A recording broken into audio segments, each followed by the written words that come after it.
Hobbs et al. Present. For the record are the parties are their representatives and their respective counsel. I believe we're proceeding with the presentation of the defendant's case. Your next witness would be? Your Honor, our next witness is Ray Valenzuela. Thank you. Your Honor, as we get started, can we get a time check? I've got our calculation, but just want to know where we are. Tell me what you've got, Mr. I have 25 minutes remaining for plaintiffs, 2 hours, 24 minutes remaining for defendants combined. Okay. So where does that stack up with your count? Your Honor, we have 33 minutes remaining. Okay. And we don't want to. How we're calculating objections. We don't want to dispute whatever the court wants to do. 33 minutes is fine. Okay. Mr. Valenzuela, step over here, sir. Raise your right hand and be sworn.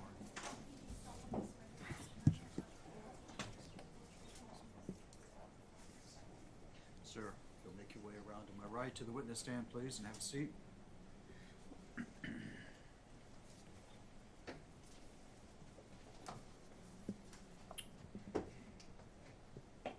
Please proceed as soon as you're ready. Thank you, Your Honor. Good afternoon, Mr. Valenzuela. Can you please state your name for the record? Reynaldo Valenzuela. Can you describe your current employment, please? I am the co-elections director of Maricopa County Elections Department, overseeing early voting and election services. Did you have other positions with the Maricopa County Elections Department before you became the co-election director? Approximately 6 years ago, I was the elections director before the department had gone through a rearrange, and I also worked as assistant director for early voting and other positions for the last 32 years with Maricopa County Elections. In your role as co-elections director, what are your responsibilities, briefly? Overseeing primarily the early voting process, all of its departments as far as special election boards, mail-out balloting, and so on, and also candidate filing and campaign filing. Do you hold any professional certifications? Yes, I'm a SARA certified election registration administrator through Election Center and Auburn University. Held that certification for 16 years and renew every 4 years. I'm also a certified election officer through the Arizona Secretary of State, and I've held that certification for 30 years, and it's renewed every 2 years.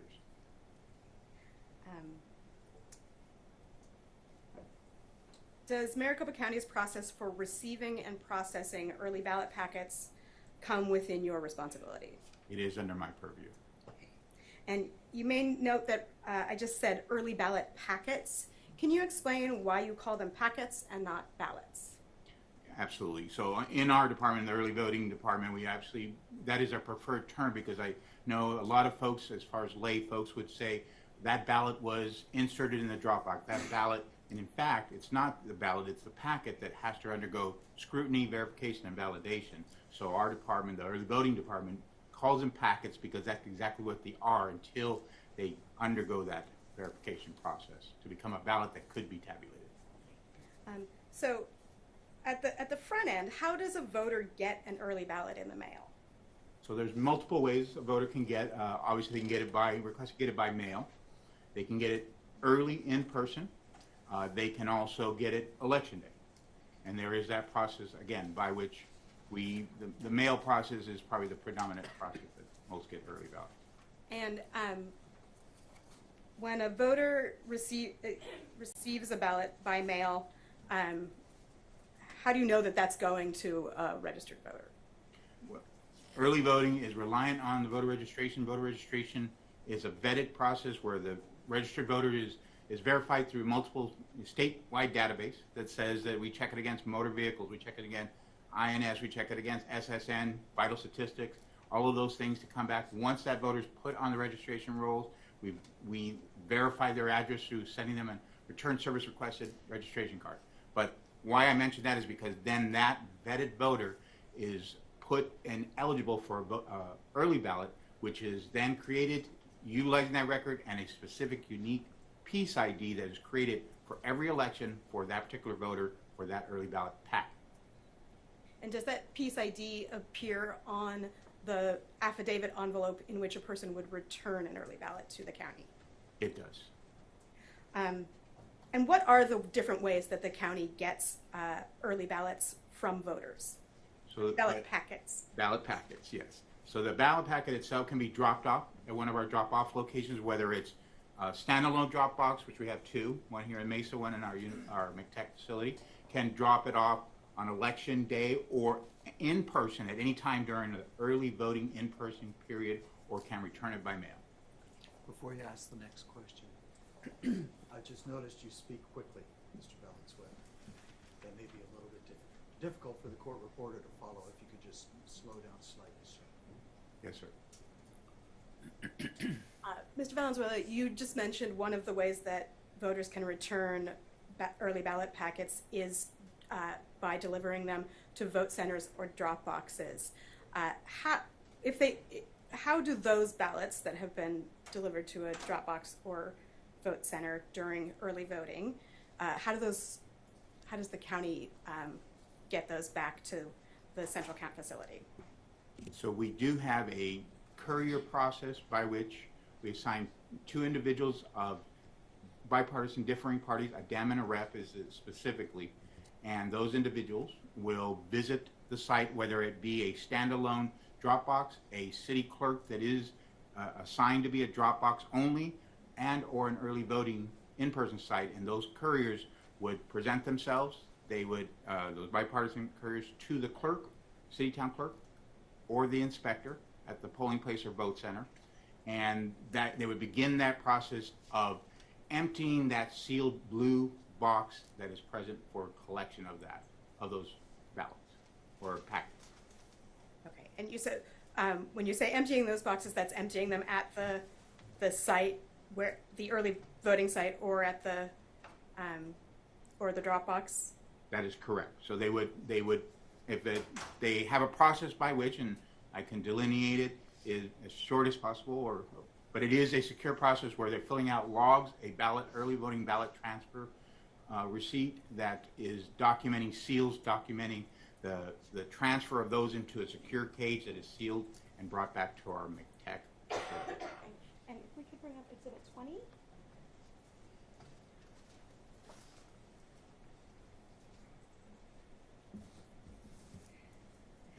It seems like you may have anticipated my question.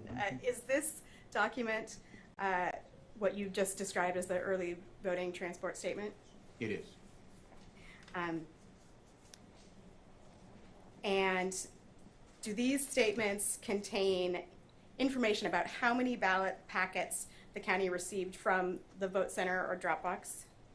It does, but it is after receipt at McTech. But it does indeed have that in the transport receipt section. So towards the bottom of that document. Correct.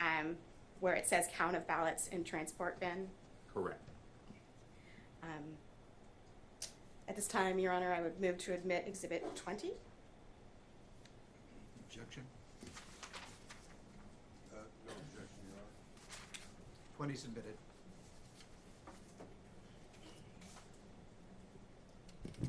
So I think we've gotten to the point where early ballots come back to the central count facility at the county. Where do they go next? So they go this top part of the receipt, and it actually very clear is at location, is where they are basically just transferring those packets into a secure bin, sealing that, come to our McTech facility. Then we have two representatives, auditor boards, that are, again, made up of differing parties, a DEM and a REP, that will take that and open that box and confirm and document on this bottom section, the transport receipt, all of the seals that were removed that are brought back from the original blue box, the new seals or the red box seals, and also the new seals we put on the box that we just left.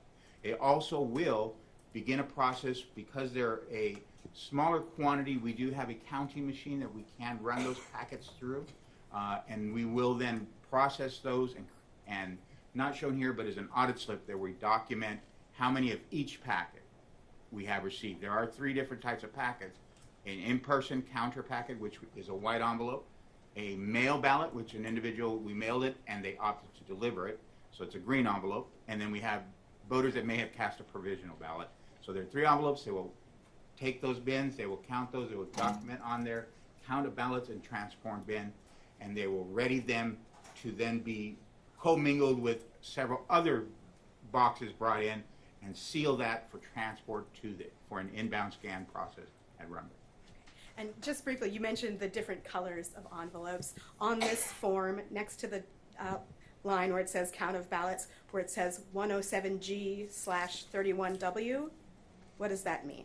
That would be the 107 green affidavits, which would indicate mail ballots returned, and 31 white, which would mean in-person early voters that still, because there is no tabulator there, still follow the envelope process or packet. Okay. So you've also mentioned receiving ballots by mail. How does the county take possession of ballots that are mailed back?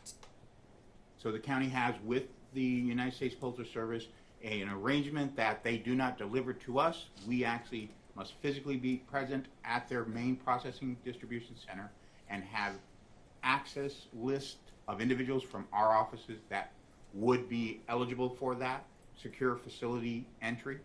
And so we pick those up again with 2 individuals, a differing party, and they have those individuals' names on file, and they must show badges, and we collect those directly from the United States Postal Service.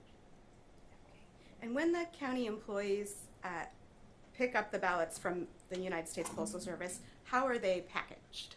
So like all mail that goes through that distribution, millions of pieces they go through, including mail packets, they are trayed and sleeved and caged. So when we come, there's a postal receipt that is an estimate of tray counts and totals within that tray.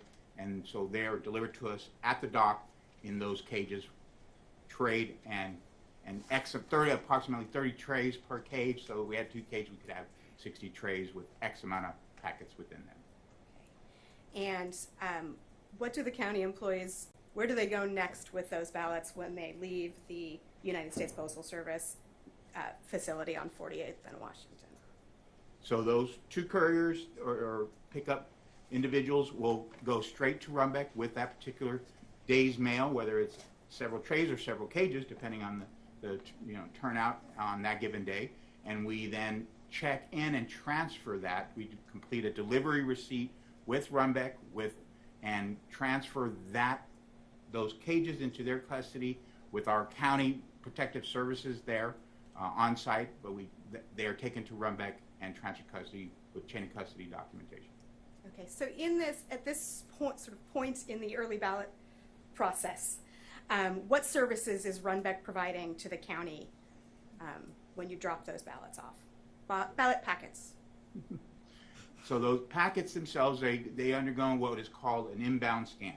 And what that inbound scan's purpose is 3 things. Is to, 1, take an image of that packet so that we have an actual image to utilize for signature verification instead of farming those physical packets around for signature review. So image of the packet, number 1. 2, they do a count, an actual detailed count of those packets in that cage to report back. And 3, they're also identifying and validating that it is an actual packet that we created utilizing that piece ID, that unique piece ID tied to that voter that is specific to that election and created by us and in our system for the voter. Thank you. Let me step back for a moment. Well, I think I needed to go 1 step back in the process to cover something else. Can you bring up Exhibit 82, please? Okay. So I think you mentioned that the ballots from the Postal Service come sleeved and trayed and in cages. Do you recognize this document that's up on the screen right now? I do. And can you tell us what that is? It is, as I mentioned, the process is called inbound scan. This is our Maricopa County inbound receipt of delivery document that when we show up at Rumbeck, that we are basically transferring that custody, but also it's the results of that scan or the results of that estimate. The example is showing here 84 trays at 600 per or 400 per tray, and so on. Then it tells you the quantity, the estimated quantity based on that receipt. In addition to, we may have regular MOBs, which is a mail-out ballot, that we're bringing because we've adjudicated or we cured one, and so on. So for this particular day, we had one tray of 599 regular MOBs and one tray of 13 what we call need packets, and that's a disposition that, should we have reviewed it and we can't make an absolute final determination, we need the packet. Very simple, we're very creative, but just need the packet back so we can have the physical packet to do follow-up with the voter or on the packet itself.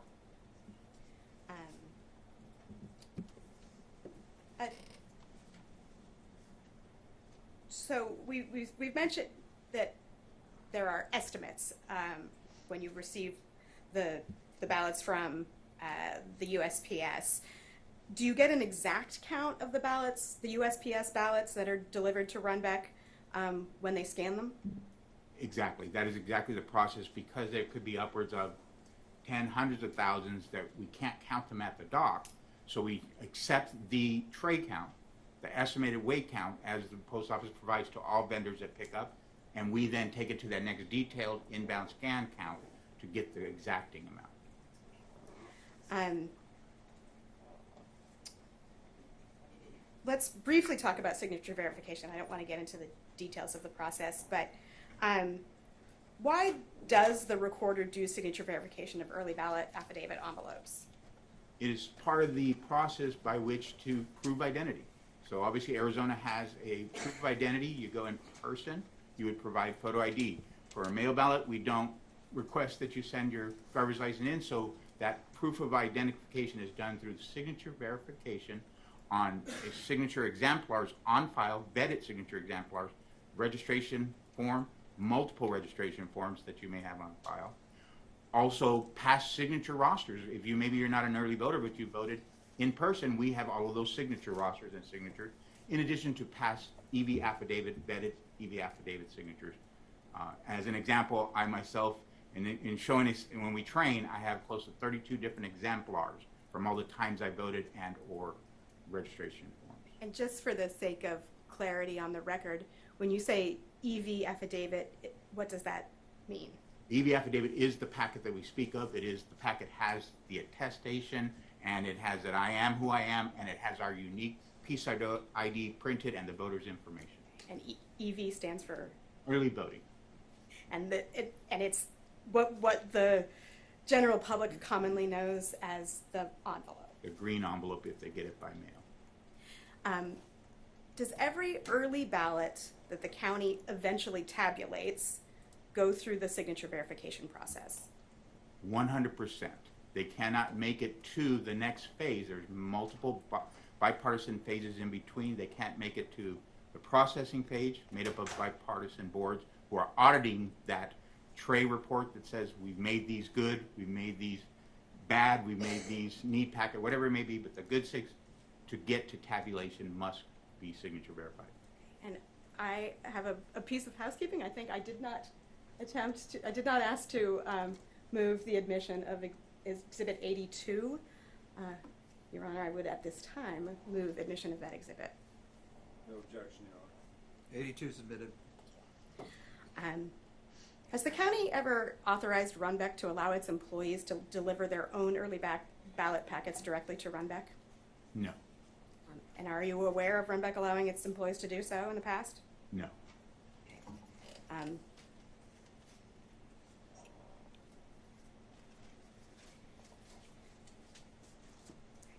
I have no further questions for this witness. And maybe some cross-examination. Will that be, Mr. Do you have anything to do? I was asking you who it would be. Oh, You've answered my question. Mr. Blunt. sorry, Your Honor. Mr. Valenzuela, isn't it true that no Maricopa County employees operate Runbeck equipment? No, correct. Okay. So isn't it true then that you farm out the counting of ballots to Runbeck on election day? We do not. You we do do not? not count ballots. They count packets. I think you just said you accept the the U.S. Postal Service's weight receipt? We don't utilize that for a final count. You rely on Runbeck to run these through their machine and give you a count, isn't that correct? That is correct, of the packets. Okay.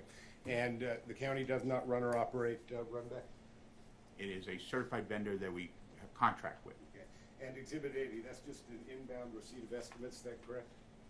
I'm sorry, you would turn The inbound receipt of estimates, that's just an estimate, correct? for the Exhibit 80?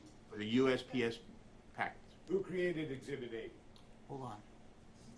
Objection. I think Mr. Blum is citing the wrong exhibit number. Oh, I'm sorry. The inbound receipt, the last one that was received. The It's inbound 82. receipt, 82. 82. Who created that document? The format of the document, Who made the document? Who signs the document? well, signs the document, it's shared between Shared. Runbeck and a county employee that concurred. So it shows, does it not, that you are turning over ballots to Runbeck, correct? We're turning packets over. Packets. You have no idea exactly how many you're turning over, correct? We have an estimate, but we rely on that count, that certified vendor to do that. All right. final Why do we count. use chain of custody documents that show the details of how many ballots we have? Objection. When you count ballots, you put them on a chain of custody form, correct? Wait a During second. the EBBTS process? Objection. Calling for speculation, lack of foundation. Speculation. Hold on, wait, let me rule. I'm just gonna ask a different question, Your Honor, because I'm. Okay, withdrawn? EVBTS documents that you testified about and we just admitted into evidence. Those contain counts, do they not, They do. of the number of ballots that were brought back? Why do we do that? The number of ballots that are delivered and the number of estimated in some cases. Why do we do that? Why do we provide that? Yes. So that we have a basis to reconcile to some degree. Okay. Isn't it so that we know exactly how many ballots were injected into the system at each point in the process? It is not, because It we is don't not. have that at the post office level. As you sat here, you just testified. Hold on, wait a Mr. second. Bell- Just a second.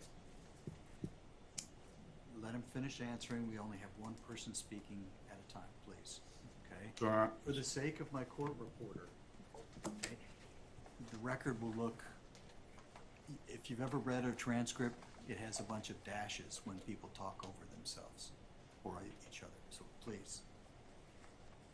And so, Mr. Valenzuela, you had absolutely no idea that Runbeck employees were allowed to inject ballots into the system, isn't that correct? I did not.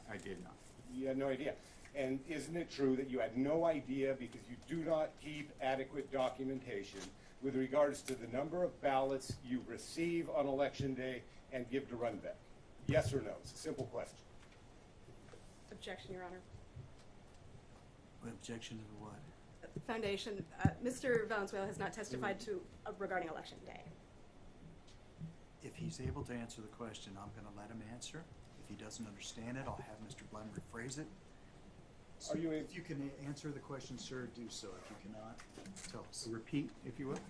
You have no idea how many election day ballots are transported to Runbeck because you do not document exactly how many ballots are transported to Runbeck. Isn't that correct? For the United States Postal Service pickup, we do not receive a finite number, so we do not know that number when we deliver to Runbeck. Drop box ballots. Does the same apply? Does not. We do know that because it is small quantity where we have a counter that we can count 100 ballots, 1,000 ballots, but not 290 through this counter. You know the exact number? Exact number of. Ballots, ballot packets, drop box ballot packets. We do, part of our audit review is we do count the drop box ballot packets because they are outside of the purview, whereas a federal post office, they don't leave chain of custody from the federal post office once we pick them up, but the ballot boxes, we do make that count. On election day. On election day, no. Because we're not doing drop box courier process at that time. It's a different process for election day. Thank you, Your Honor. Oh, hold on. Would you by chance happen to know how many exact ballots were door 3 ballots? Was it 17,000? I wouldn't speak exactly to it. That would be under the purview. Do you know how many thousands of duplicated ballots there were? I don't have that number to speak definitively.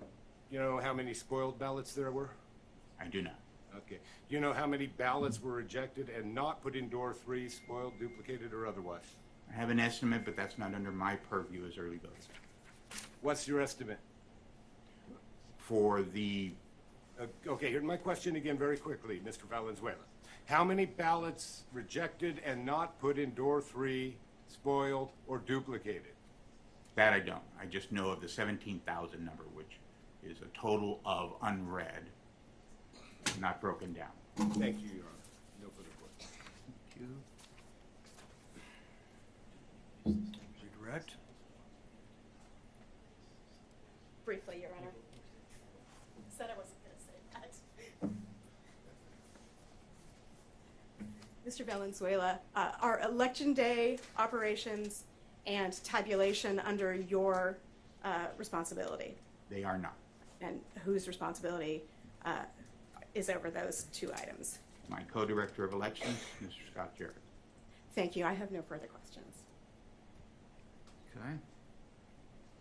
May the witness be excused. Yes, Your Honor. Yes, Your Honor. Thank you, Mr. Valenzuela. Excuse, sir. The county's next witness, please.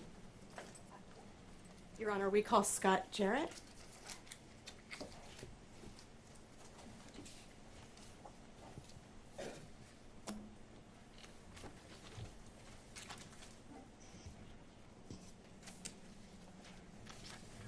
Take the stand.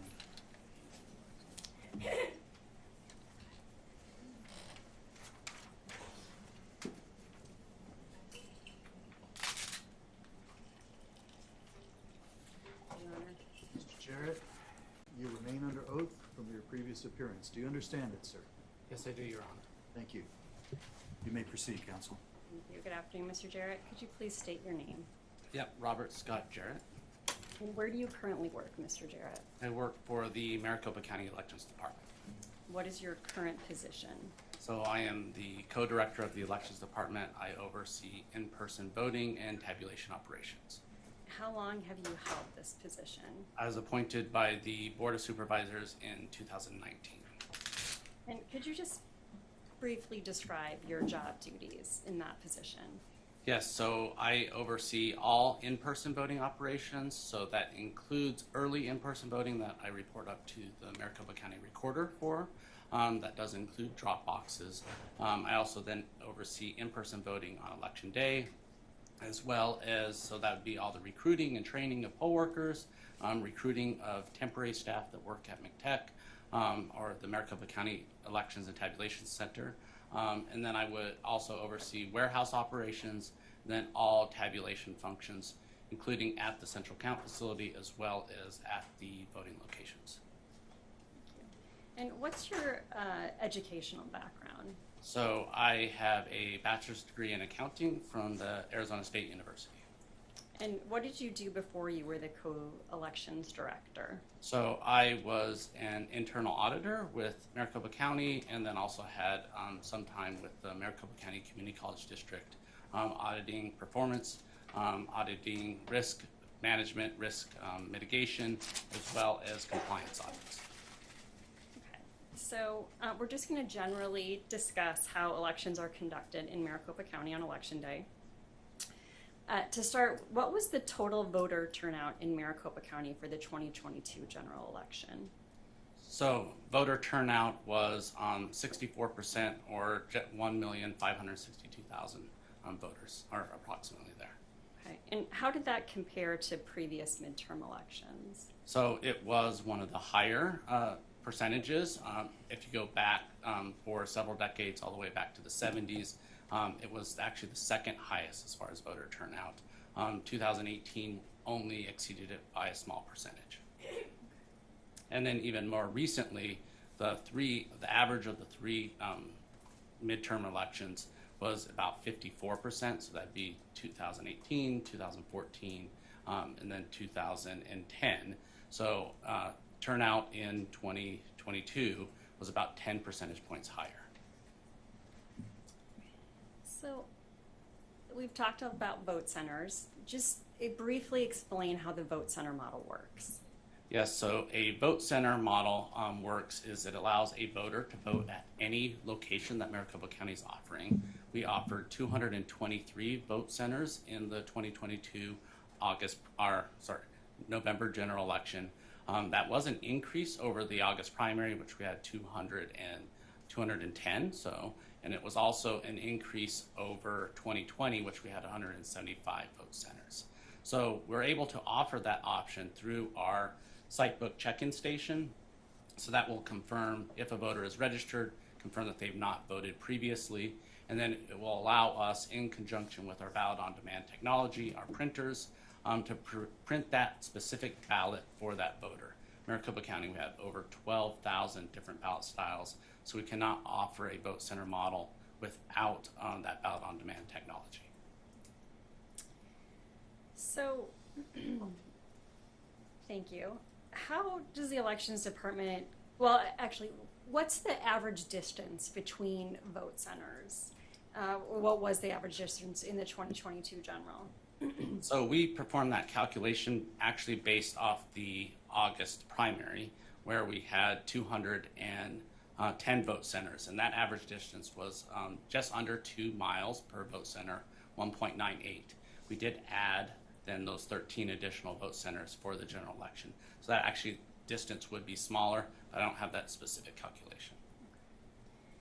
So on election day, when people are voting and at times waiting in line to vote at certain vote centers, how does the elections department communicate with the public about the wait times that are at the various vote centers?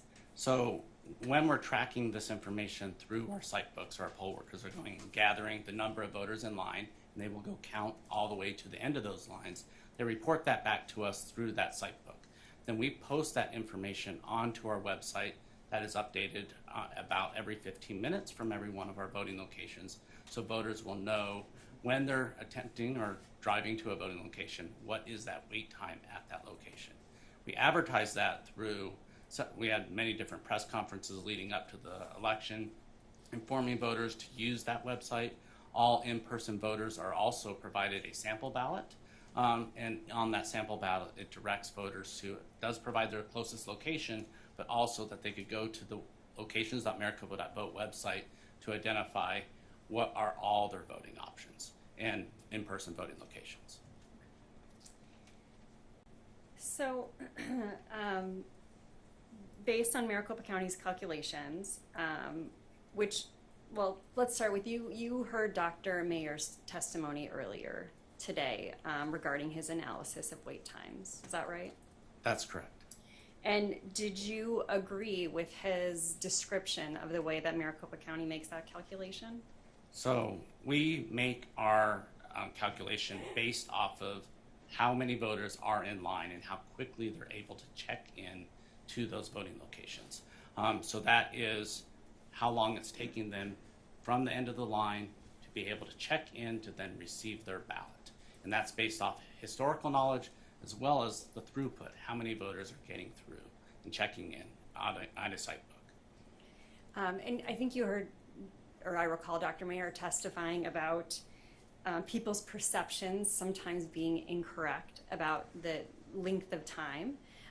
What are some of the things that you've observed or experienced impacting that perception or misperception, perhaps? Yeah, I think when someone's making an estimate about how long they've waited in line, they may be making that off of when they arrived. They parked at the voting location, right? Whether they've then stood in line, right, to be checked in at the voting location, how long it took them to get their ballot, but also then how long it would take them to actually vote their ballot. And that can vary greatly, right? So some voters, we had in Maricopa County one of the longest ballots ever, on average over 85 contests.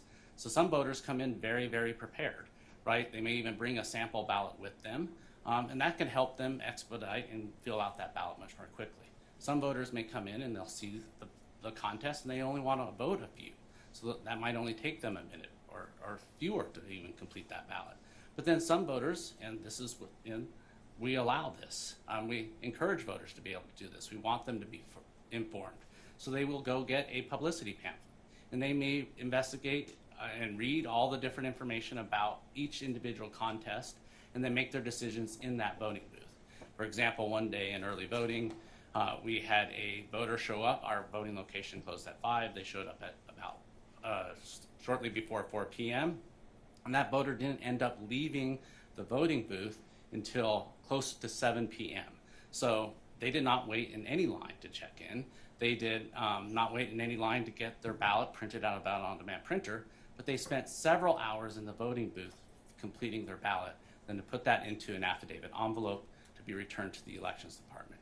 So when the voters calculate the time that they spent voting, it's all based on some of their choices, their own choices that they make, and how long they're going to complete their ballot, or whether they're going to put their ballot into a tabulator or drop it into door number 3, a secure ballot box. So, based on the county's analysis, what were the longest wait times on election day? So we had at about 16 locations wait times approaching about 2 hours, or between 90 minutes and 2 hours. And that was not for the entire day. That was intermittent. Some of those were towards the end of the day. But in every one of those instances, we had locations that were close by for a voter to be able to choose a different option to be able to drive to. In some of those cases, it was less than 1 minute wait times. And just to reiterate earlier, that's all communicated and publicly available to the public on the county's websites. That's correct. They could sort on our website not only by entering in their address, they can sort by wait times as well. And we had more than 85% of our voting locations on election day never had a wait time in excess of 45 minutes. And it was, I believe it was over 160 locations never had a wait time over 30 minutes. So this information that you just provided, was this part of the analysis that was provided in the report to the Attorney General that was discussed yesterday? Yes, that's correct. So I drafted that report. It was based off of all the information that we had, the data that we had in the Maricopa County Elections Department, so every aspect of that. And with regarding to wait times, it's based off that very systematic approach of how we train voters, or how we train our poll workers to enter that data based on the number of voters in line. So is it your belief that the information in that report was accurate and correct? That's correct. I believe that it was accurate, and what I communicated to the Attorney General through that report was done with integrity and was accurate. Okay, so let's move on to actually Election Day. And you talked about the ballot on demand printers, and you discussed that more than 12,000 ballot styles Maricopa County has, and that's why those ballot on demand printers are required, right? That's correct. On Election Day in 2022, were there issues with some of the county's ballot on demand printers? Yes, there were some issues with some of our printers. And can you describe what those issues were? So we are in the middle of our root cause analysis still on this, but we have identified a few items that contributed to the printer issues. The first was our, and what we would have our smaller printers, our Oki printer. And that was, it was not printing ballot timing marks on the back of the timing mark dark enough, or some of them were speckled. And that was due to what we identified was the printer settings or the heat settings on a fuser. And we needed to adjust those printer settings to all be consistent at the highest heat setting. Now, we had used these heat settings for prior elections in 2020, as well as the August 2022 primary, the exact same heat settings. We had gone through stress testing and identified that this was not an issue or was not identified through that testing. But on election day, we identified that due to the variance and the number of ballots being printed through, along with the affidavit envelope, as well as the control slip, we needed to change those heat settings to be consistent for all three types of items being printed from those printers to be at the highest heat setting or the heavy heat setting. A few of the other items that we've identified, though, as far as our ballot on demand printers, we did identify 3 different locations that had a fit to paper setting that was adjusted on election day. So those were at our Journey Church in a North Glendale, Peoria area. That had about 200 or a little over 200 ballots had that setting on it out of about 1,500 ballots voted at that voting location. That'd be the same with our Gateway Fellowship Church, which is in a East Mesa voting location. That had about 900 ballots out of just shy of 2,000 ballots voted at that voting location. And then we had a LDS church, Lakeshore, in the heart of Tempe, that had about 60 ballots out of 1,500. So just shy of 1,300 ballots. And that was due to our temporary technicians, when they were trying to identify solutions on election day, adjusting a setting. Now, this was not direction that we provided from the Maricopa County Elections Department, but adjusting that setting to a fit-to-paper setting. And that was one of the vote centers that was reviewed in the inspection by the plaintiffs in this trial on Monday. So that, Or was that Tuesday? I forget the day. I've been working Tuesday. every day Oh, through the weekend. right. So if I'm understanding you, on election day, when there was troubleshooting trying to identify this ballot on demand printer issue, one of the T-Techs or some of the T-Techs adjusted that setting, and that impacted some of the ballots that were cast at those 3 locations. Is that right? That's correct, and that was not a 19-inch ballot, right?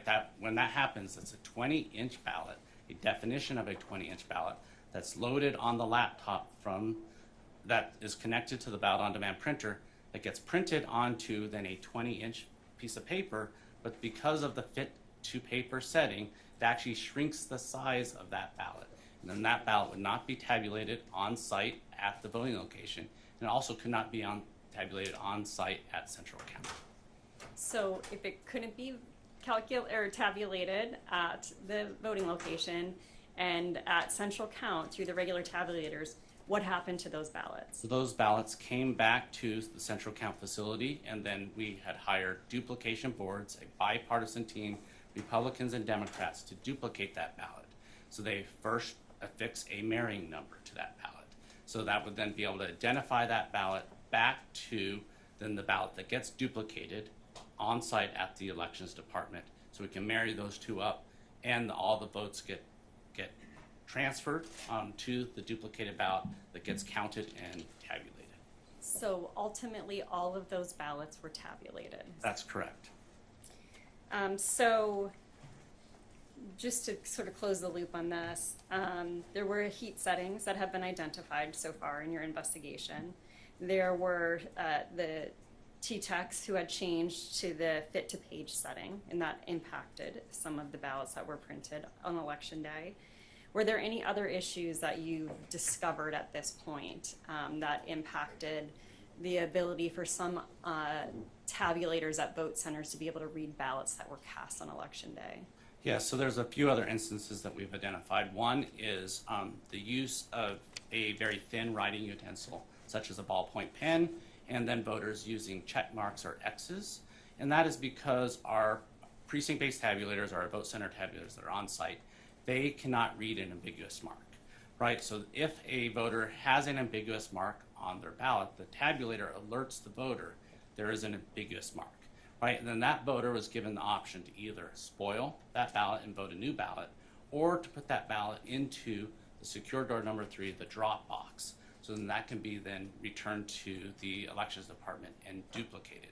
So we did identify about 10% of those door number 3 ballots were the cause of having an ambiguous mark on the ballot.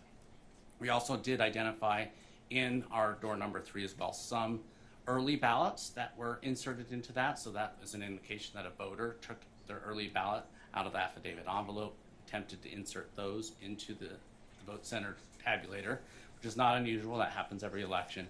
We also identified a few provisional ballots as well. So that's when a voter would be issued a provisional ballot on site. They take it out of the envelope and then attempt to insert that into the tabulator as well. So our poll workers are trained not to look at the voter's ballot. see how that they voted. But they work with the voter to identify, okay, this ballot's not reading, and then if they were issued a provisional, ask them, where's your affidavit envelope? You need to insert that into the affidavit envelope. But at that point in time, it becomes the voter's choice. Do they want to insert it back into the affidavit envelope? Do they want to drop it into door number 3? And to be clear, can the on-site, I think you've testified to this, but just to be clear, can the on-site tabulators read early ballots? They cannot read early ballots or provisional ballots. They're specifically programmed not to read those ballots as a control measure to prevent double voting. So we've talked now about the issue that arose. I want to talk a little bit about sort of the timing of when you learned that this was happening and in the process that the county took to try and identify a resolution that you said was identified. At about what point in the day did you learn that there were some issues with tabulation? We received our first call from our first vote centers starting about 6:20 to 6:30. And at that point in time, once we started receiving those calls, we alerted the poll workers to follow their training, which was to, and a couple options. One was to have those voters and give them the option to drop their ballot into that secure door number 3, our drop box, a practice that we've used in Maricopa County since the 90s, right? Ever since we first introduced on-site tabulators at those voting locations. Again, voters being able to put their ballots in that secure drop box there's 15 counties in Maricopa County, 8 of them. So, and if you go to the 5 largest counties in Arizona, Pima County, slightly Democratic leaning. You look at Pinal County, the 3rd largest, slightly Republican leaning. You look at Yavapai County, again slightly Republican leaning, and Mojave County. All of those don't offer on-site tabulation. They only offer a secure ballot drop box. So we alerted our voters to be able to, or our poll workers, remind voters that they have that option to drop off their ballot in that secure ballot drop box. We also reminded them that they can have those voters spoil that ballot, check in again, get a new ballot. And then we also had implemented a cleaning procedure for this election for our troubleshooters. And so we had some of our troubleshooters start cleaning those precinct-based tabulators. So that was right away at about that 6:20 to 6:30 point. We also deployed T-techs, or technicians, out into the field. We had over 90 of them deployed on election day, and they started investigating and troubleshooting the issue. So that took us about a couple hours to rule out that it was not a tabulator issue. So at that point in time, those first couple hours, was it a tabulator issue? Was it a printer issue? We started getting reports back by about 8:30 that it was the timing marks on the ballots themselves, that they were not printed dark enough. So at that point in time, we need to determine why that was, because all of our stress testing at that point in time had never identified this as being an issue. So once we went through and were investigating that, we were working with our print vendor. They had members out in the field deployed as well. We also had members from our tabulation company out in the field investigating as well. So by about 10:15, we identified the solution, or a potential solution, and that was to change those heat settings. At that point in time, we need to replicate it. So then it took us about another hour at several different sites to replicate that would be the solution on election day. Once we had identified that solution, between then, I think it was around 11:30, all the way through 7 p.m., which that's the time that's referenced in the Attorney General's report, the 7 p.m. timeline, we were making and going out and changing those heat settings on those tabulators. So just to take a step back, some of the vote centers at Maricopa County are also early voting locations, is that right? That's correct. We use a phased-in opening approach for our vote centers. So why is it that this issue with the ballot-on-demand printers wouldn't have been discovered through the early voting process? Well, because we didn't have any on-site tabulators at any of our early voting locations. So all of the timing marks that were printed, so the lighter timing marks, all of those were able to actually be read through our central count tabulation equipment. So during early voting, a voter puts in their ballot into an affidavit envelope and brings it back to central count. Those get then run through our central count tabulation equipment. So those were running fine. We had no issues. So only the ones actually that weren't running through our central count or our tabulator were the ones that were the fit to page setting for those printers, and none of those were occurring during early voting as well. So, Mr. Jarrett, do you have any reason to believe that the issues that occurred on Election Day with some ballot on demand printers was caused by intentional misconduct? I have no knowledge or no reason to believe that. Okay, we're going to switch gears a little and talk about chain of custody documents. So you heard Mr. Valenzuela talking about the early ballot transport statements. You're familiar with those documents, correct? That's correct, because I oversee the in-person voting operations. And what are, just to reiterate, what are those documents used for?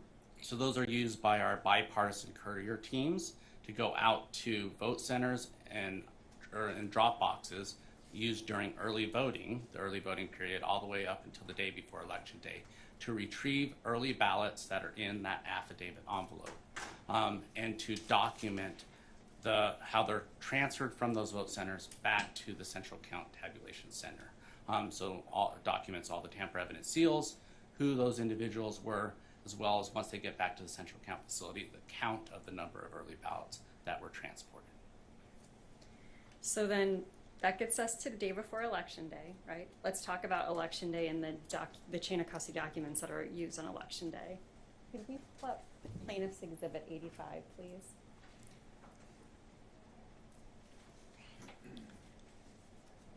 So I believe, Your Honor, that this has already been admitted into evidence. I believe you're correct. Right? Yes. 82. Okay. Well, so thank you. I'll take a minute to establish the foundation for this document. Mr. Jarrett, do you recognize this document? Yes, this is an example of one of our precinct ballot reports that are completed. And well, first, the seal numbers that are here are actually during our logic and accuracy test. When we're scanning those in, those seal numbers are for the tabulators that are on site at every voting location. So some of this information is populated by the elections department to occurring on Election Day. Mm-hmm. We deliver all of these precinct ballot reports to our inspectors. So those are the supervisors at every voting location. And then the inspectors, along with their fellow poll workers, will complete these documents on site at the voting location. Some of those tasks are done during the opening procedures. Some of those tasks are done during the closing procedures.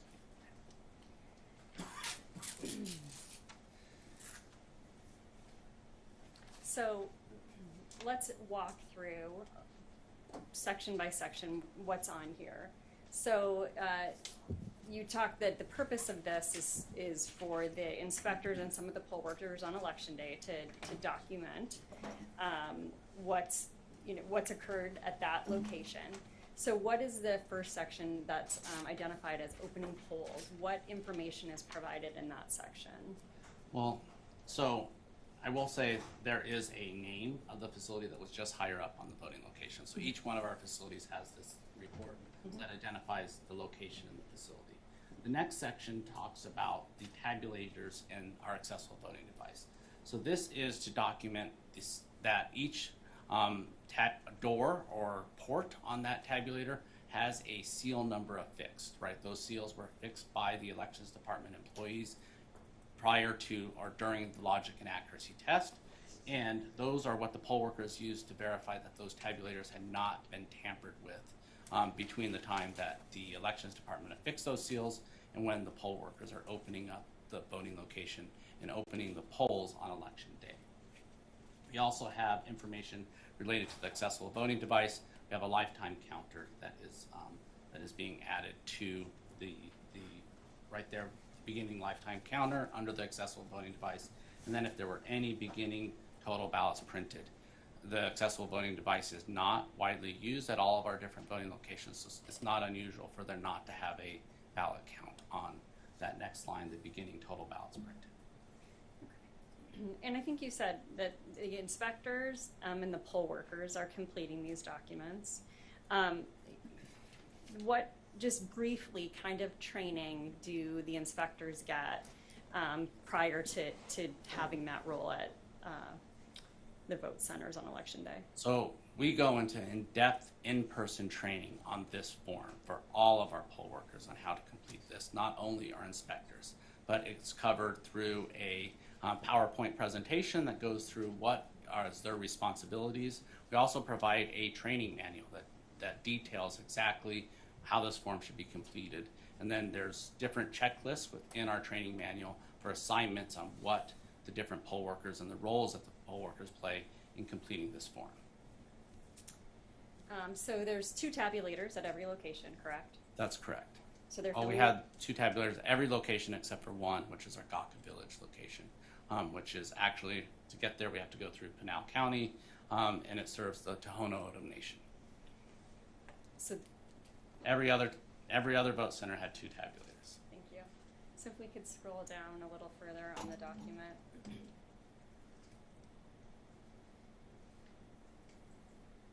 So let's talk about the closing polls section in the middle.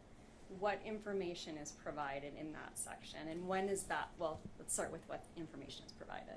So at the end of the night, after the polls have closed, all voters have finished voting and left the voting location. The poll workers start their closing operations, and then they start getting and compiling some information. Some of that information comes from the tabulators themselves. So that's what we see the ballot count on tabulator screen. So there's the 2 different tabulators, so then they'll log how many ballots were counted on each tabulator.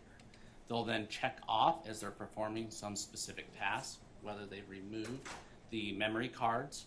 So those memory cards are what are going to be read in on election night to report results. So they're going to be removing those. They're going to be taking off a tamper evidence seal. They're actually going to be affixing that tamper evidence seal to the back of this form.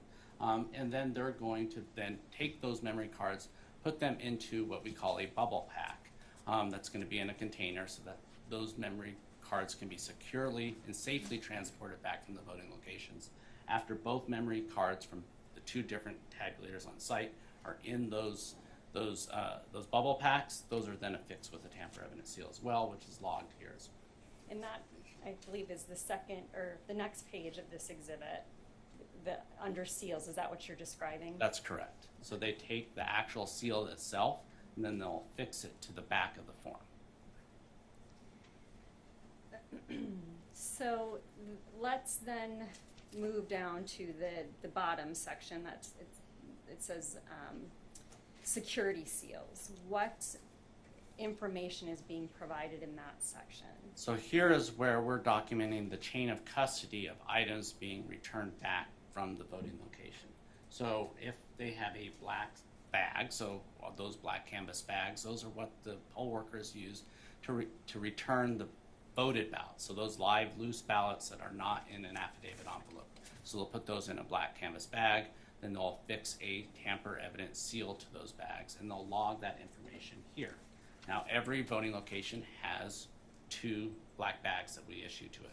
But sometimes the voters only use one of the precinct-based tabulators, so they only take out the ballots from one of those locations, put it into that black canvas bag, so there'll only be 1 seal that's logged. They're logging here. The other information here is a red box, or a red box seal. So those are the forms that are being returned to us from the voting location. So it's a secure container that has a closing lid, and then they'll be able to affix tamper evidence seals to those, and then log that information here on this form. And then those blue box seals, those are the transport containers that we're delivering the early ballots that are in those affidavit envelopes back to the elections department. So it's very clear, they're not loose ballots at that point in time. They're in a sealed green affidavit envelope with a unique piece ID on that affidavit envelope. Those go into these blue bins and they get logged. The seals on those get logged onto this form. And this is what documents the secure transport from the voting location from the poll workers to the elections department. So before we talk about how all of this information and all of these items make their way back to MCTAC, Scott, in your position, are you familiar with the Elections Procedures Manual? Yes, I am. And in talking about this section on the blue box seals and the process that you just described for putting those green affidavit envelopes that were collected on election day into those boxes and sealing them, is that consistent with the requirements of the Elections Procedures Manual? Yes, it is. Chapter 9, subsection 8, subpart B, I believe it's on page 192. It describes that at the end of, that's closing procedures for our elections boards at our voting locations. So it provides for them to be able to put those early ballot affidavit envelopes with the ballots sealed inside into a secure container. Does not require that we count those at the voting location. It just requires that we put those into a secure container, affix that with tamper evident seals, and return it back to the elections department. Your Honor, before we move to that, I would like to move Plaintiff's Exhibit 85 into evidence. Any objection? No objection. No objection, Your Honor. All right, 85 submitted. Are you able to plug Exhibit 60? And if we can go to page 192, Mr. Jarrett just referenced.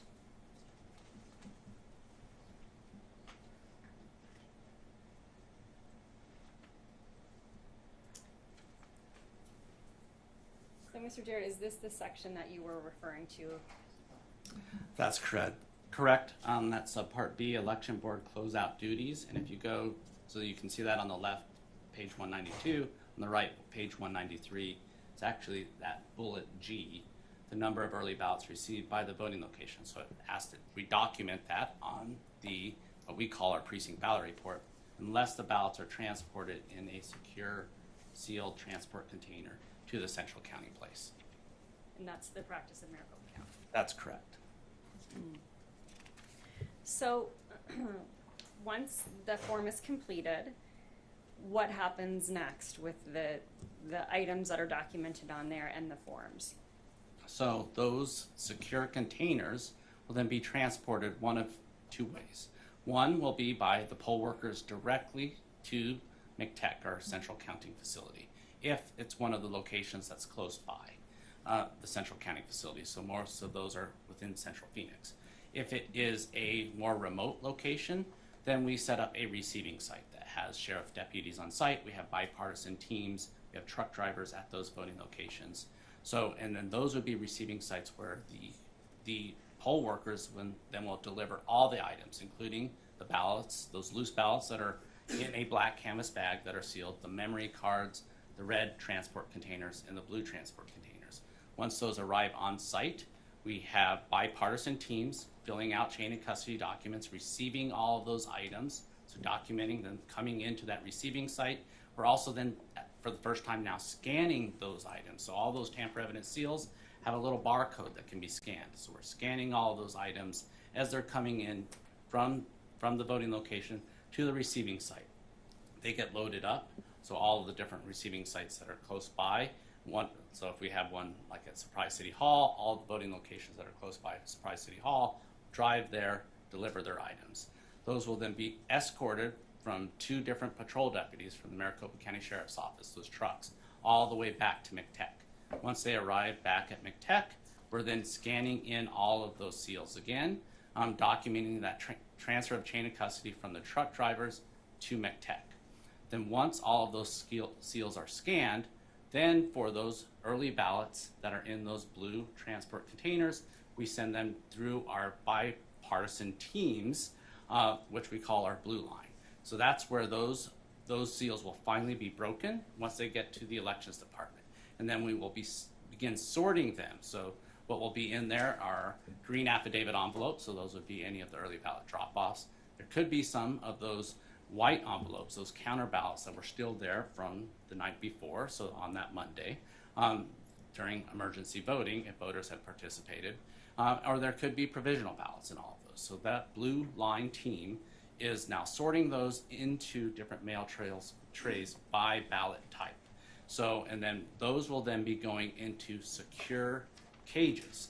So, and in those secure cages, we're able to estimate and provide an estimate of the number of ballots that are in each of those trays, as well as those secure cages. We then have a bipartisan team then in a truck deliver those to Runbeck on election night. We also employ a 2-member team at Runbeck. So when we are delivering that first ballot, those early ballots, again, in a green affidavit envelope, there's a team on site at Runbeck. One of them is a permanent employee. That permanent employee has a county-issued cell phone, so they can take pictures of forms that are being scanned through and counts and numbers, documenting the exact numbers that are being scanned in by Runbeck. We also had a temporary staff member that was appointed by the county chairman for the Republican Party that was also on site during this whole process. Those members are signing those inbound scan receipt forms. So as they're going through and being counted by those high capacity scanners, counting those green affidavit envelopes on election night, all the way through till the next day, which was not completed until actually 5 p.m. or just shortly after 5 p.m. They were scanning each one of those, and then they'd be able to scan them by ballot type. So here's the number of green affidavits that were in spec, right? So some of them are underweight. So we're even documenting how many of those ballots were underweight, how many of those ballots were overweight, how many of those ballots actually didn't have a valid ID number. Those are a voter returning to us in a green affidavit envelope their maybe primary ballot or their 2020 ballot. So, and we're documenting all of those. So once they're scanned in, we have a 1-for-1 tracking for every one of those affidavit envelopes. But we also have a total count. And we had a total count of 291,890 early ballots scanned in, and the elections department with our vendor, best-in-class vendor, Runbeck, certified vendor, was performing those counts under the direct supervision and observation of Maricopa County employees, and we signed every single one of those inbound scan forms as they were coming in. They documented the start time of the scan, they documented the end time of the scan. That's how we maintain chain of custody for every one of those early ballots all the way through the process until we transferred it over to Runbeck. And then we had a 1-for-1, that piece ID on every affidavit envelope. So we would know if a ballot was inserted or rejected or lost in any one part of that process, we would know it. Thank you, Scott. So I just want to be clear on the numbers. So these 291,890 are the number of early ballot packets that came in on election night. Is that right? That's correct. So in earlier, Mr. Valenzuela talked about the need to use the high-speed scanners at Runbeck to be able to process a number that high. Is that correct? That's correct, and that's why we had a team, right, following that chain of custody all the way through the process until we got to Runbeck, and then even at Runbeck, we had teams hired by Maricopa County to maintain that custody until it was transferred and we had an actual count of those ballots. Okay. So could we pull up Defendant's Exhibit 33, please?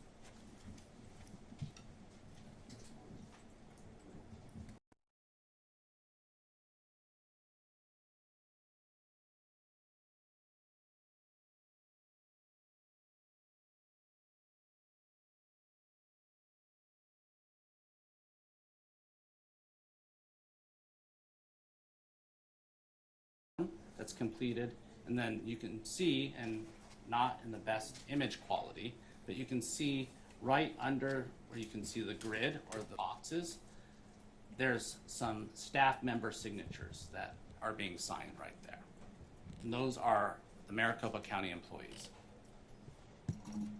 Thank you. Sorry, just a little housekeeping, Your Honor. Did we admit Exhibit 85? The plaintiff's Exhibit 85, I believe.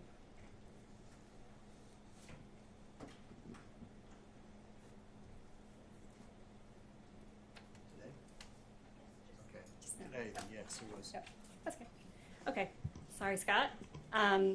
So I'm sorry. So we started, these are the ones that are used on election night, I believe you just said? That's correct. Okay.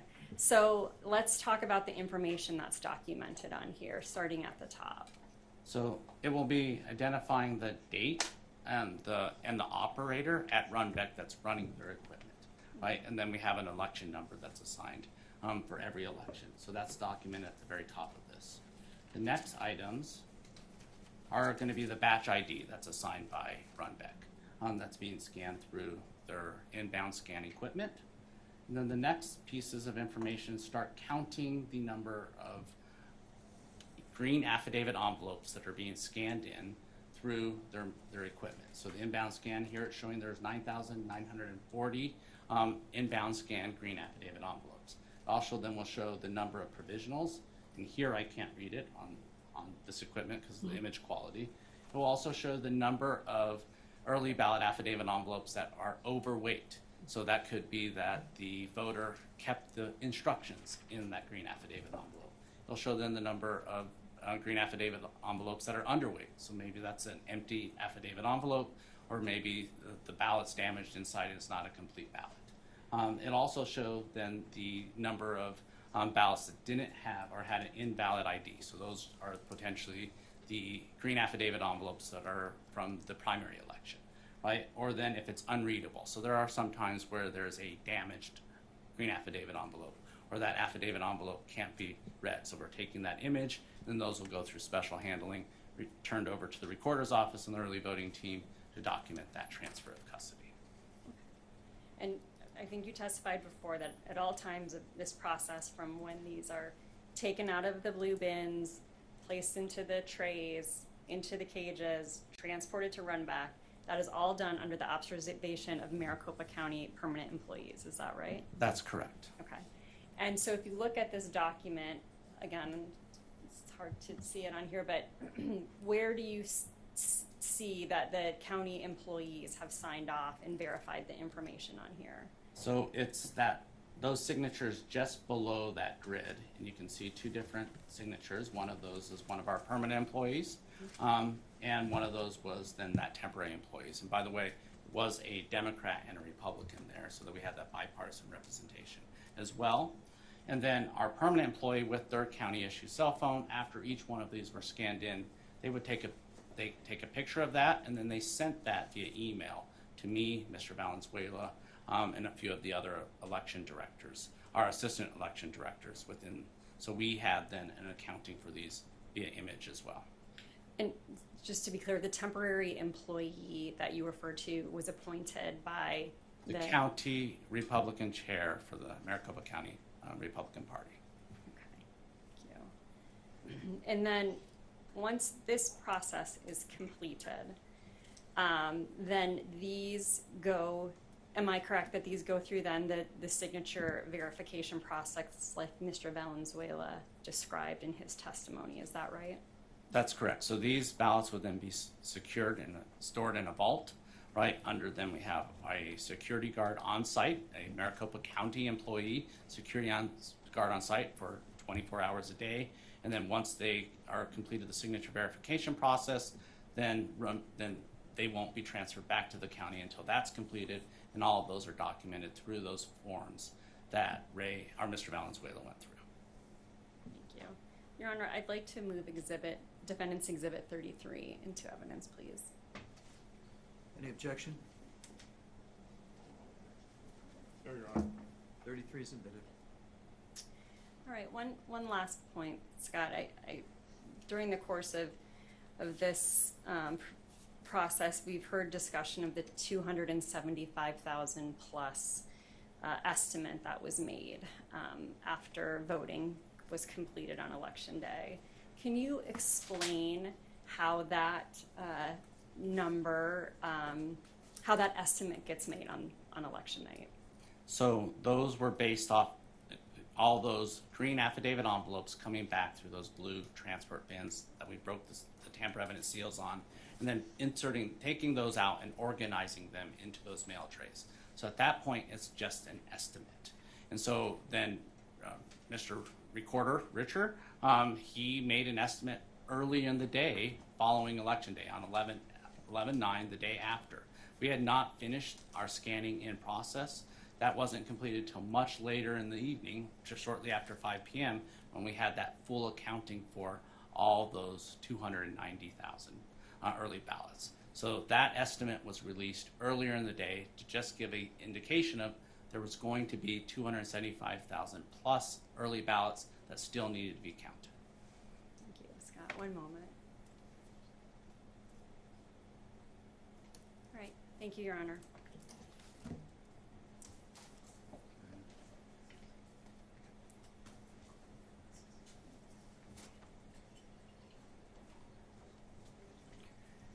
Okay, Cross? Yes, Your Honor.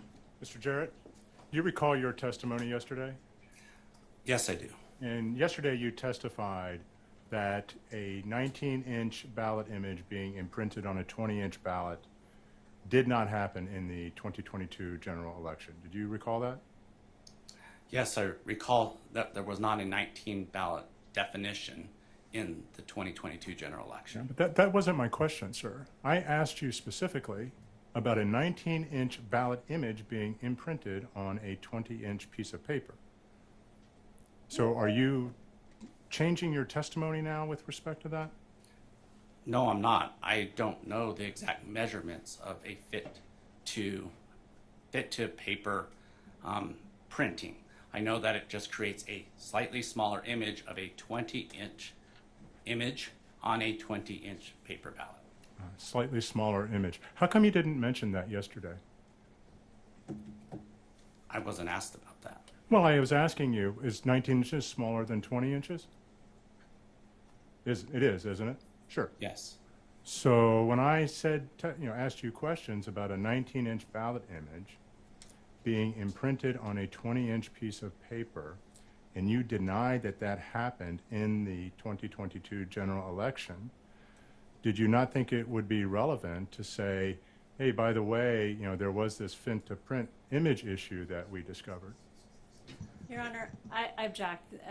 The counsel is misstating Mr. Jarrett's testimony from yesterday. Okay. Once again, if he's able to understand the question and answer it, he can do so. If you don't understand it or you need it rephrased, you can do that as well, Mr. Jarrett. If you're able to answer, please do so. What I recall from yesterday's questioning was that there was a 19-inch definition, which that did not occur, ballot definition. So if your testimony reflects my question, or strike that, if the back and forth between our question and answer shows me asking you specifically about a 19-inch ballot image being printed on a 20-inch piece of paper, you are now saying that you interpreted that as a ballot definition issue? Yes, that's correct. And you wouldn't think it would be relevant, even in that circumstance, to say, hey, we learned about this fit-to-print issue. Did you know about the fit? When did you learn about this fit-to-print issue? When we started doing the audit reconciliation of those door 3 ballots, we identified some of those ballots had then a fit to paper issue. And when was that? I don't remember the exact dates, but a few days after Election Day. And who told you about that? Our ballot tabulation team and our audit review team that was then doing the inspection of the door 3 ballots. So, and I believe your testimony was that you discovered this only in 3 vote center locations, correct? That's correct. Okay. So, did you look at the other locations to see if this so-called fit-to-print issue arose at other locations? We looked at all the door 3 misread ballots that were in the secure door 3, and we didn't identify any of those that a fit to paper issue. Fit to paper issue. So if evidence showed up that there was a 19-inch ballot imprinted on a 20-inch piece of paper out of the Anthem location, that's not one of the locations that you identified, is it? I did not identify that from Anthem.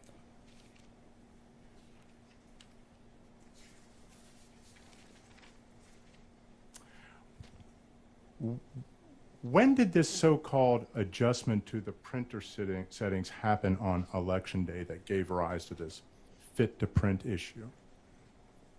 I don't have the specific time, but it was during the course of Election Day. And was this fit-to-print issue, how did those settings get changed?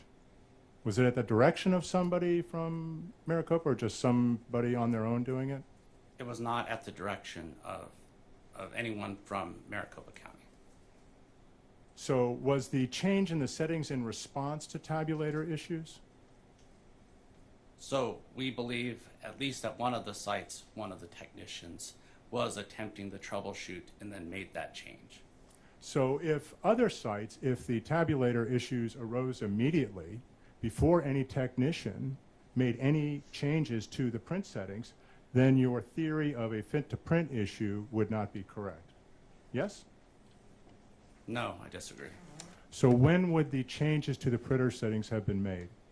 So the reason I know it didn't occur prior is because during our test prints, prior to Election Day, there was no identified fit-to-paper setting issue. And when was that? We do that during when we're setting up each voting location. We run test prints on all of the printers. And how would you know that it didn't arise? It was never reported back through our chain of custody from the technicians to up to me, which they would have reported that to me. Why do you think they would have reported it to you? Because I meet with the team routinely and throughout the day, and I've even asked them subsequently, and they've said that they never identified it during any of the setups. So did you have a meeting with all these technicians and ask them this question? I had a meeting with our command center Okay. teams. Were all the technicians asked about this fit-to-print issue? I don't know if all the technicians were. Is there any documentation of any inquiry about this fit-to-print issue? I don't know if there's any documentation. So you said you performed a root cause analysis to determine how these problems arose on Election Day? We're in the process of performing a root cause analysis. And as part of that root cause analysis, you determined that there was this fit-to-print issue in 3 locations, correct? That's correct. Is there any documentation preceding yesterday's testimony that identifies this issue? As part of, yes, there is some documentation. What documentation? So some of our audit reconciliation forms that identified the 3 locations. And what do those audit reconciliation forms show? They show the number of check-ins from voting locations. They show the number of door 3 ballots and then notes based off our audit reconciliation. Okay. Does it say fit-to-print issue was the cause or words to that effect on those forms? It actually is using the term shrink to fit, not fit to Shrink to fit. Shrink to fit. And was that determined to be the cause, or is that was that an assumption as a possibility? It was determined to be the cause for those 3 locations, for the ones that wouldn't be read at the voting location and then be read at central count. And again, you did not mention this in your testimony yesterday, did you? I did not. Did you publish anywhere that there was this shrink to fit issue after the election? We've not. So you didn't tell the public, hey, we've discovered, I mean, you're performing a root cause analysis and you find out that there was this shrink to fit issue that gave rise to problems in the tabulators, and you did not inform the public about this. We're still in the process of our root cause analysis. Okay. With respect to the chain of custody issues that you testified to, does Maricopa County know the exact number of ballots that come in, election day ballots, not early vote ballots? Do they know the number of ballots that come in to MTech on election day? The exact number? Through our memory cards, or what are read in from those memory cards, we have an accounting for what gets reported. And how are those memory cards generated with the ballots? Where do the numbers come from on them? From our vote center tabulators, those on-site tabulators. So every ballot that gets read into a vote center tabulator gets logged, and then those results are read onto that memory card. Before they're sent to the tabulator, aren't the ballots sent up to Runback for scanning and processing? Are you referring to election day ballots? Yes. The ones that are tabulated on site? No. They're they not are tabulated on site. Aren't the ballots envelopes delivered to Runback for scanning and processing, and then sent back to MTech? I'm sorry. When you said election day ballots, you didn't say the early ballots that were dropped off on election day, so I misunderstood. So can you repeat your question? The election day ballots, does Maricopa County maintain an exact count of them before they are shipped to Runback? So you're referring to, again, the early ballots that are dropped off on election day. Are those the ballots that you're referring to? No. I'm referring to the ballots that come in on election day that are dropped off. I don't understand your question, because the election day ballots, we refer to those as the ballots that are tabulated on site. So I'm asking you, the ones that go to Runback are the early ballots that are in the affidavit envelopes that can get transferred to Runback. So that's what I'm asking you. Are those the ballots that you're referring to? What about the ballots that are dropped off in drop boxes on election day? Yes, so those are the early ballots in the green affidavit envelopes.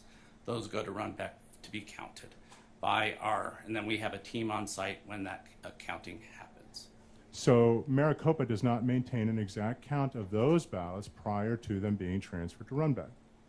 That's not true, You do.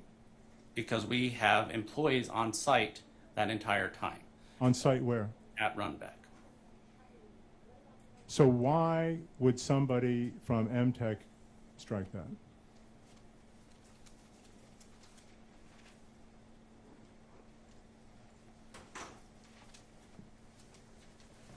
Is it your testimony that the printer set changes that gave rise to the so-called shrink to fit issue, was that done on election day? That's correct. Thank you. I have no further questions.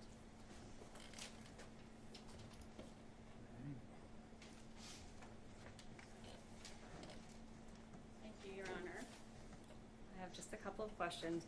So Scott, to be clear, the question that you were asked yesterday was whether or not there was a 19-inch definition in the election management system.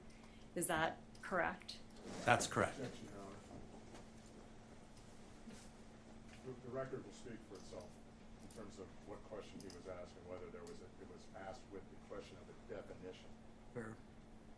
Overruled, I'll let him answer, and you can both argue. Go ahead. Scott, was that your understanding of the question that was being asked of you? Yes, that was my understanding. And that was true yesterday, and it's true today. Is that right? That's correct. There were no 19-inch definitions in the election management system. That's correct. So this fit to print issue that we're talking about, has this ever happened before in any previous elections? Yes, it has. When did it happen before? So it happened in the August 2020 primary election, the November 2020 general election, and the August 2022 primary election. So is it safe to say that this, falls into the category of, an election day hiccup, and it's related to a human error on that day trying to resolve a problem related to the printers? Is that right? That's correct. Okay. And you testified before the total number of ballots that were impacted by this fit to print issue. What was that total number? It was just and I don't have that exact count. It was just under 1,300. Okay. And I believe you testified before, but what's the process then for once those are identified so that those ballots can get tabulated? So then those would go to a bipartisan duplication board, and then they together would make determinations on voter intent for each contest on the ballot. Those would then get duplicated. That ballot would be printed, and that ballot would then be run through a central count tabulator to be counted and then reported. And the bipartisan adjudication board process, is that observed? That is by political parties. Okay. And you testified that there were a few, thus far in the root cause analysis, there have been a few different issues that have been identified that caused some ballots to be placed into door 3. Is that right? That's correct. Okay. And is the root cause analysis completed? No, it's not. Have you presented it publicly to the Board of Supervisors yet? We have not. I have no further questions, Your Honor. All right. May the witness be excused. Yes, Your Honor. Yes, Your Honor. Thank you, Mr. Jarrett. You're excused, sir. Okay. Does the county have another witness? Mr. Venice. Bo Dole on behalf of the Secretary of State. With Your Honor's permission, I'd like to call Ryan Macias and put him on from council table. He'll be appearing remotely so that he can see me while I'm examining him. From council table? Well, you just want to sit, she was going to sit there rather than be at the podium. Oh, yeah, that's fine. Not a problem. So you're calling Mr. Macias? Yes, I believe he's in the waiting room, Your Honor. And Your Honor, I just want to point out before we get going on another witness, it's about time for we 50-year-olds afternoon break. Thank you, Mr. Blum.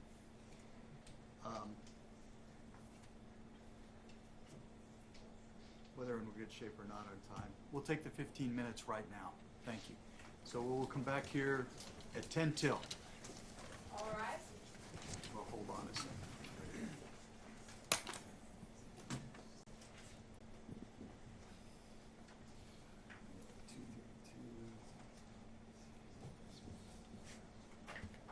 All right.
All right, this is CV 2020-095-403.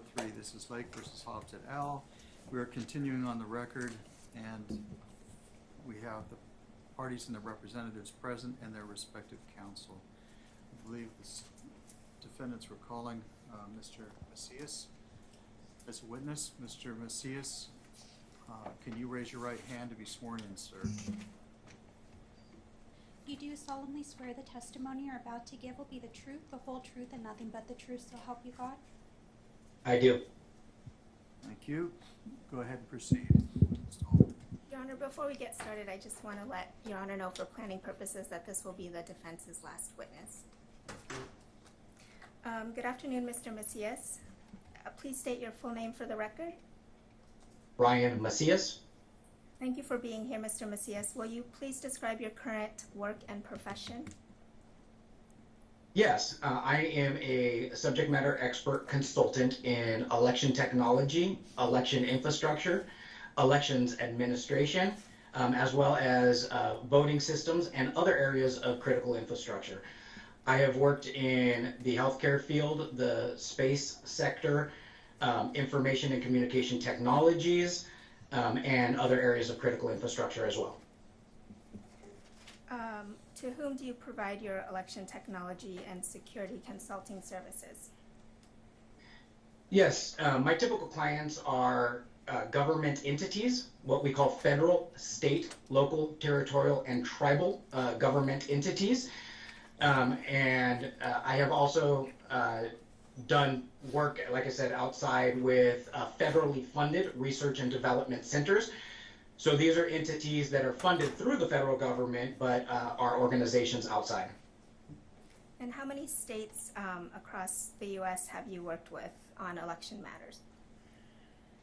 Yeah, so in my career, I have worked with almost every state across the nation. This year alone, I was present in approximately 19 different states and worked with thousands of local election jurisdictions across the United States.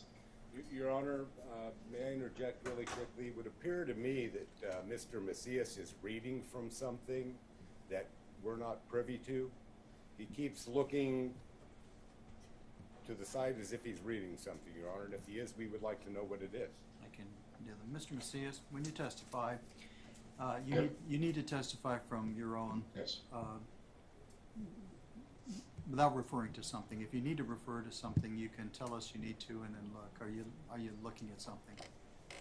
Yeah, no, I apologize if I am. There is a little bit of a glare from the right-hand side with a light, but I am not reading anything. Very well. Thank you, sir. Please proceed, Ms. Dahl. Thank you, Your Honor. Mr. Macias, can you tell us any other examples of entities that you've provided election technology and security consulting services to? Yes, as I had mentioned, I worked for Idaho National Laboratories, which is a federally funded research and development center. Specifically, I worked on their Cyber Core Integration Center, where I conducted developed, the methodology and process for the Critical Product Evaluation, or CPE, which is a ethical hacking in a laboratory environment of critical infrastructure products and technologies, including election technologies. And so I worked with them from 2019 to 2020 and developed the methodology and implementation of the critical product evaluation. Are there other examples of election technology or security assignments you've done on behalf of government entities that you haven't already shared? Well, I've worked both for as a consultant to an entity that was funded by the Department of State to do cybersecurity and risk assessments on election infrastructure abroad, as well as I have acted as a subject matter expert consultant to the Cybersecurity and Infrastructure Security Agency, and and that's the majority of my work outside of either federal or state government. Do you do any work on behalf of election technology vendors such as Dominion, ES&S, Unison, or Runback? No, I've never worked directly for and have no financial interest in any election technology provider, including those that you have mentioned. However, in some of the roles that I have worked, including those federally funded roles, I have provided services, trainings, resources to those entities on behalf of a federally funded client. Have you ever been on the payroll of or Your Honor. paid? Sorry. It's clear he's reading something, Your Honor. When he's asked a question, he's looking directly into the camera. When he is answering that question, he will look down and he will look to the right. All we got to do is watch his eyes, Your Honor. It's clear, it's there. And so, again, if Mr. Macias is reading from materials, Your Honor, that we're not privy to, we would like to know about it. Mr. Macias, are you reading material? I am not reading material. I have the teams up on full screen in front of me. Okay, that's a minute and a half you've used for the two questions. So, thank you. You can continue. Thank you, Your Honor. Mr. Macias, I was asking, have you ever been on the payroll of or paid by an election technology provider? No. Have you been engaged as an expert election technology and security consultant by state and local officials of different political parties? Yes, I have. As a matter of fact, I am currently under contract for both state and local governments from both major political parties, and I have conducted work on behalf of both Republicans, Democrats, and nonpartisan elections officials, including immense amount of work for Republican secretaries of state, such as Idaho and Arkansas, and Democratic secretaries of state, such as Pennsylvania and right here in Arizona. And how long have you been working in this field, Mr. Macias? I've been working in this field for over 17 years, with 13 of those years working directly within federal or state government. Can you describe any election administration, technology, election security related roles you've had with the federal government? Yeah, with the federal government, from 2016 to 2019, I worked directly for the United States Elections Assistance Commission. This is the entity that was stood up by the Help America Vote Act of 2002. And in that capacity, my last role was acting director of the Voting System Testing and Certification Program. This is one of the roles of the United States Elections Assistance Commission, is to provide for a testing and certification program. It is the only federal testing and certification program. Another role is to develop the voluntary voting system guidelines, or the standards by which the voting systems are tested. A third role is to accredit the voting system testing laboratories. These are the laboratories in which the EAC utilizes to conduct the testing for voting systems against those voluntary voting system standards. And so I oversaw that process as the acting director of the Voting System Testing and Certification Program. And prior to that, and in that role as well, I performed all of the duties that I just described. Great. Can you describe any election administration, technology, or security related roles that you've had in state government? Yeah, for over 10 years, I worked for the California Secretary of State, specifically for the Office of Voting Systems Technology Assessment. In that role, at OVSTA as we called it, California has the most robust security testing for all election technologies. This is not just voting systems, but also for ballot printing companies, ballot printing facilities, ballot on demand systems, and other types of election technology.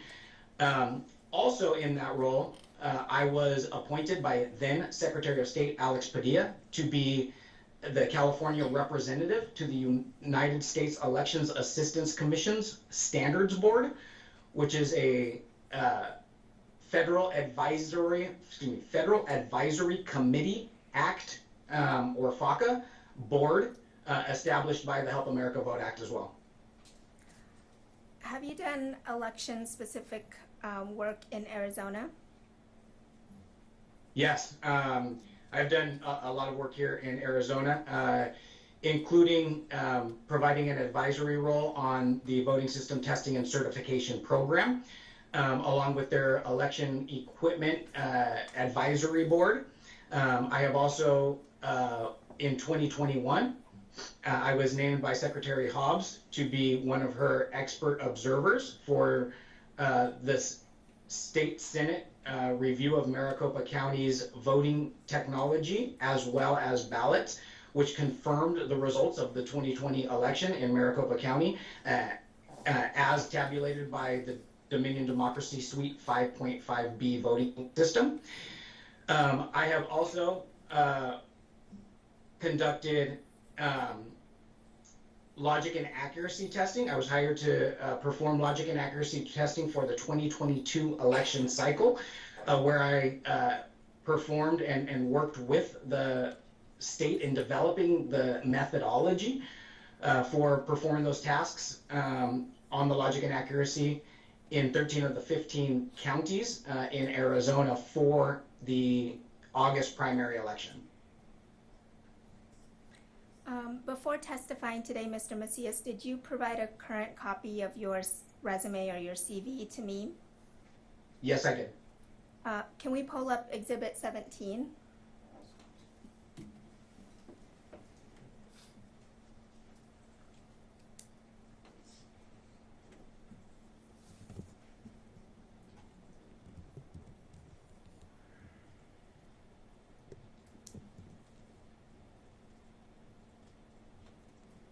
Can you see the exhibit, Mr. Macias? I cannot.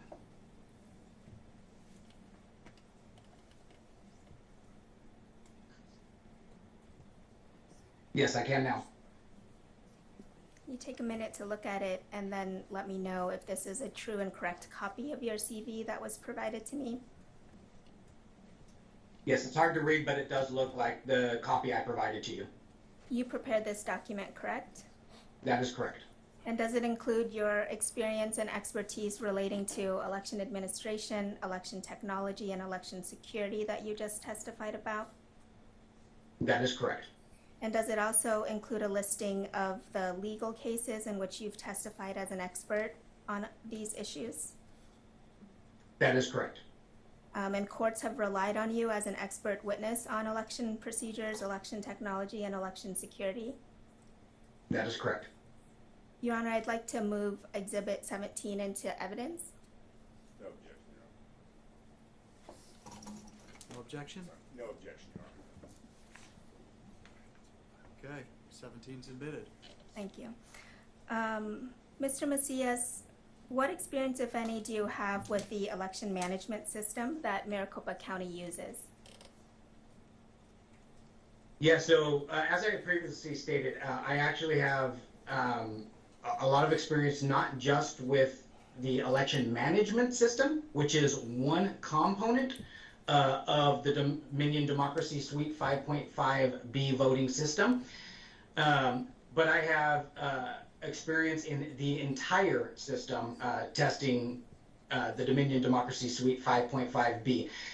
In fact, I have tested and or overseen the testing of 6 versions of the Democracy Suite voting system, which are either predecessors to the Dominion Democracy Suite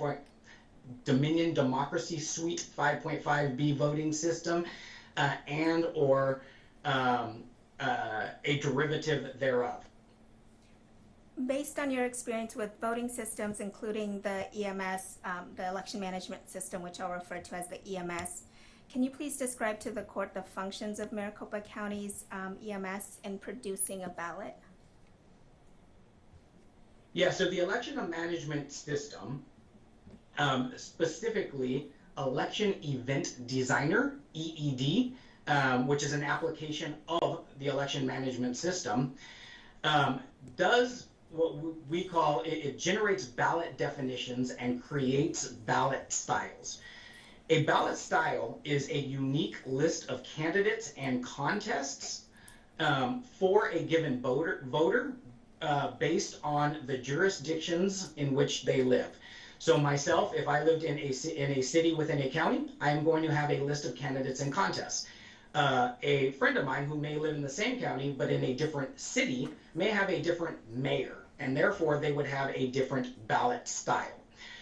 These ballot styles are rendered or generated into what we call a ballot definition file.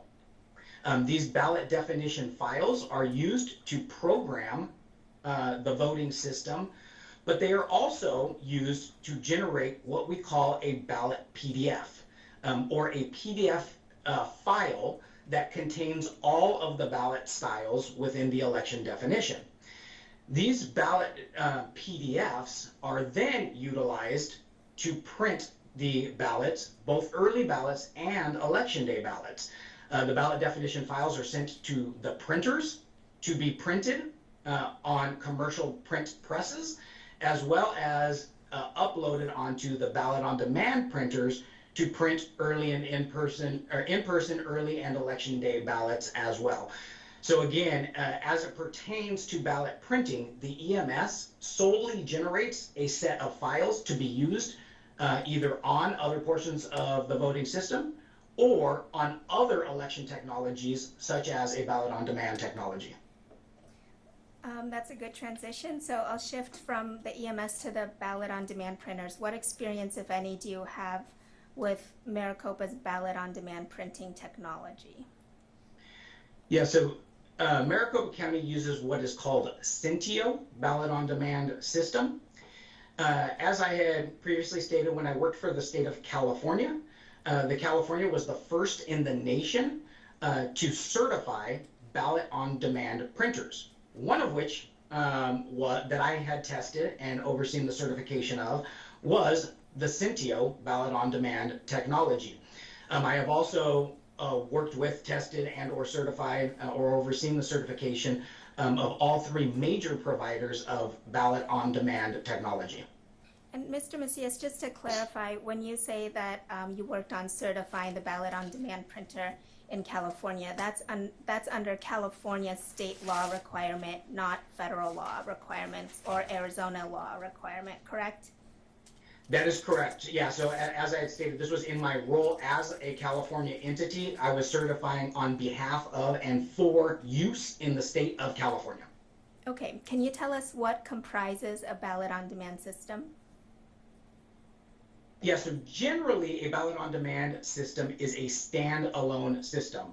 Again, not part of the EMS, not part of the voting system. It is a standalone computer that is running an application, the ballot on demand application or software, and is attached to a printer. And it's just those three components. And can you explain how Maricopa County's ballot on demand system interacts with the EMS? Yeah, as mentioned, the Cintio system, as used in Maricopa County, is a standalone system. It does not directly in any way interact with the voting system or the election management system. The ballot on demand laptop and printer are sent out to in-person voting locations. And on those laptops are those ballot definition files, as I had talked about, or the ballot PDFs. And so the only interaction is the upload of a document onto that computer. It would be very similar to me providing you with a copy of my CV, as we had talked about earlier, and then you putting it onto your computer. Okay, so if the ballot PDF file contained an image with a 19-inch ballot in it, what would you expect to see when this ballot is printed in a different location? So if the ballot definition file had contained a 19-inch ballot in it, so this is the ballot definition file created at the EMS, then I would anticipate to see that ballot style or ballot styles that have a 19-inch ballot in it to be printed on to be printed at a scale of 19 inches, regardless of where they were printed. So for early ballots that were printed by the vendor, you would see a 19-inch ballot. If it was printed on demand, you would see a 19-inch ballot, or wherever this would be printed, because the file itself was a 19-inch ballot. You would see it across the board in every location. Did you listen to the testimony from plaintiff's witness, Mr. Clay Parrick, yesterday and review? Did you listen to the testimony, Mr. Macias? Yes, I did. Mr. Park testified that ballots he inspected contained 19-inch ballot images that were printed on 20-inch ballot paper, and that the only way this could have happened was through data manipulation or some sort of other action in the election management system. Based on your expertise and with voting systems and with ballot on demand systems, does this sound accurate to you? Hold on, Mr. Macias, before you answer that. You can't see the full courtroom. Mr. Olson. Yes, Your Honor, I object because that mischaracterizes Mr. Parik's testimony. He specifically said there were two. Wait, I don't need you to repeat that. I'm going to sustain that what you're asking for, Ms. Dahl, is you can ask him a hypothetical, but if you're going to state the testimony precisely that you want him to use as factors in consideration based on somebody else's testimony, I'd rather have you state it as just a hypothetical, asking him to assume certain things, and then he can offer his opinion. Thank you, Your Honor. I can do that. Thank you. Mr. Macias, if a 19-inch ballot image were somehow printed on 20-inch ballot paper, would you, based on your expertise and your experience with voting systems and ballot on demand systems, would you conclude that the only way this can happen is through data manipulation or some other interference with the election management system? No. As a matter of fact, as I had stated, based on what I have heard in the testimony or on my expertise is, if that were the case, we would have seen, or Maricopa County would have seen, every ballot of that ballot style or styles printed on a 19-inch ballot. Because again, the ballot PDF file would have contained that image with a 19-inch ballot on it. An analogy would be if I created a document with a typographical error on it, and I provided that to you, and then you and 5 other people printed out that document, that typographical error would be on all 5 printouts. And so it could, if it happened on the EMS, then we would have seen this at full scale. So based on your expertise and assuming that some ballots were printed with a shrunken image or a 19-inch image on 20-inch ballot paper, what are possible reasons why this could occur based on your experience and expertise? Yeah, so specifically for a 19-inch ballot image being printed on a 20-inch piece of paper, there's a few different scenarios in which that could have happened. One of which is, as I was listening to Mr. Jarrett's testimony a little while ago with the shrink to fit, this could have shrunken it down to a smaller scale. I don't know necessarily whether or not that would be down to a 19-inch scale, but it could have shrunken it down to a smaller scale on 20-inch paper. In terms of 19-inch scale specifically, it can be through settings in the ballot on demand application. It could be on the operating system, for instance, Windows, on the ballot on demand laptop. It could also be that this was completely unintentional, because as Mr. Jarrett had testified yesterday, in the August primary, they used a 19-inch ballot. If one of the ballot-on-demand printers or a subset of ballot-on-demand printers had unintentionally not been upgraded or updated to say that the paper size was a 20-inch ballot, and therefore it remained at a 19-inch ballot scale, the system would have thought that it needed to print on a 19-inch piece of paper. So that is another opportunity whereby this could have occurred. And did you hear Mr. Jarrett's testimony just now today about another possible explanation for this issue? I did. And does that sound, based on your experience, is that also a reasonable or possible explanation? Yes, that is a reasonable and possible situation. That was the shrink to fit one that I was referring to. Thank you.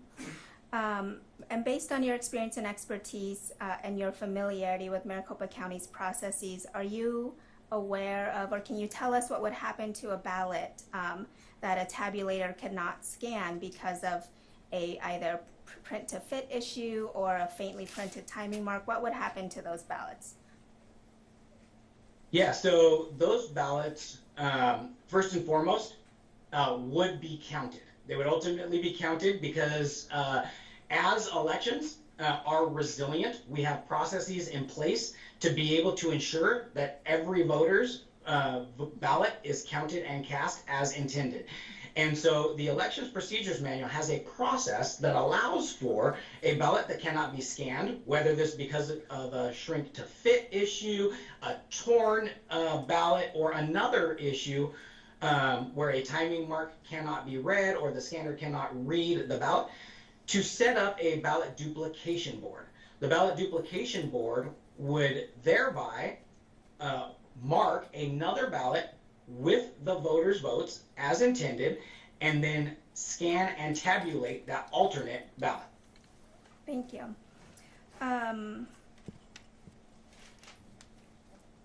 If, based on your experience and expertise, do you believe that the election day printer issues that occurred in Maricopa County during the November 8, 2022 general election could not be accidental or inadvertent?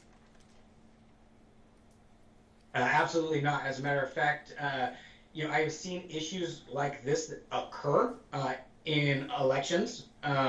Elections have issues that happen, but they are naturally resilient. And elections officials are risk managers, are naturally risk managers. So they have processes in place to ensure that every valid voter's vote is counted and cast accurately. And so in situations whereby I have seen things like this, it is typically created by a machine malfunction. And this would be basically just the equipment breaking down, just as your car breaks down or any piece of equipment can break down. It is because of human error. A human made a mistake, such as switching a setting when they should not have, and or just being tired at the end of the day and miscounting something, or by something that is outside the purview of the election official, like weather issues, humidity issues, and other things that can occur. And so although it is rare that something like this occur, in all of the instances that I am aware of, they were accidental or unintentional. Okay, thank you, Mr. Macias. We're going to move on from the ballot on demand printer discussion and talk a little bit about chain of custody issues. Do you have any experience with ballot chain of custody and security procedures? Yes, I do. Can you tell us a little bit about your experience with ballot chain of custody procedures? Yeah, in my role as a consultant to the federal government, I have developed and worked on and developed products and performed trainings on secure practices in election infrastructure. And these include practices such as ballot chain of custody, ballot reconciliation, as well as auditing those processes as well. Furthermore, when I was in the Secretary of State of California in the role in OVSTA, I was the technical lead on what was called Senate Bill 450, and this was the implementation of ballot drop boxes and vote centers. And one of the things that we did was implement the security process for transporting ballots from a ballot drop box to a central tabulation location, and all of the security around that. So I have worked with chain of custody and ballot reconciliation. Thank you. Do you recall hearing testimony yesterday, including from Maricopa County Recorder Stephen Richer, about the fact that the number of early ballots dropped off at vote centers on election day are not counted at the vote center, but rather they're transported to MECTEC, the central count facility, in a secure, sealed, and tamper-evident container? Yes, I did. And do you have concerns that this practice, based on your experience and expertise, raises chain of custody concerns or violates chain of custody requirements? No, as a matter of fact, if you were to look at kind of industry standards in the election infrastructure community and across jurisdictions, one of the ways to ensure chain of custody is to put into place both protective and detective measures on the ballot box themselves. And so a protective measure would be to lock the ballot box. A detective measure would be to implement some sort of tamper evidence, whether that be a seal, a tamper evident lock, a tamper evident tape, placing it in a banker's bag, or something that would detect if something had gone awry. And to ensure that the protective and detective measures of that transport case itself and all of the contents within are transferred from one location to another. Then when it is received at a central location, then you would again validate those protective and detective measures. Then you would open up the ballot box and do your count at that time, ensuring that everything contained within those transport boxes was protected, and you can validate that through the detective measures. So this is not only a process for early and in-person vote ballots. As a matter of fact, many jurisdictions who do all central count for election day voting, where they do not do tabulation in precinct, so they don't have a precinct tabulator that the voter places their ballot in, rather the voter places their ballot in a ballot box, they also utilize these types of chain of custody practices as well. So based on your 17 years of experience and expertise with election administration and election security, do you see any security or chain of custody problems with the practice of not counting the number of early ballots at the vote center? I do not. And based on your experience and expertise, are you aware of any jurisdictions where solely because a chain of custody form on a batch of ballots is not completely filled out or missing, for that reason alone, that all ballots in that batch must be invalidated? No, as a matter of fact, that would be disenfranchising of voters, because these are voters who have the eligibility and they have been authorized to submit a ballot packet. They've received a ballot packet. They've taken the time and the effort to go through the process and do everything that the voter needs to do.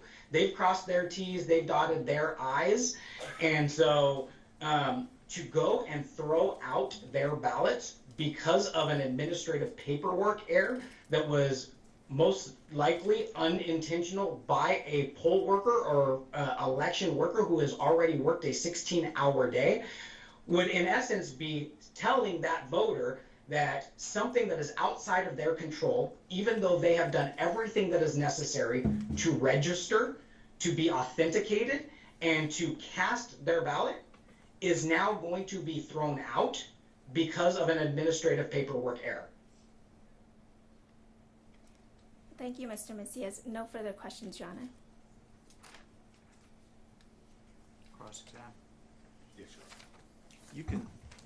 Either way, you can sit there or you can come up to the podium, whichever's more. Thank you, Your Honor. And first of all, I apologize for not standing earlier. I think my brain is falling asleep. Mr. Blam, That was, you don't apologize for that. All right, I have, can I use the Elmo, please?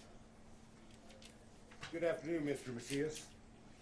How you doing? I've just placed a document on the Elmo. I believe it's titled Mitigating Risk, Chain of Custody, written January 5th, 2022, and I believe it's got your name on it. Did you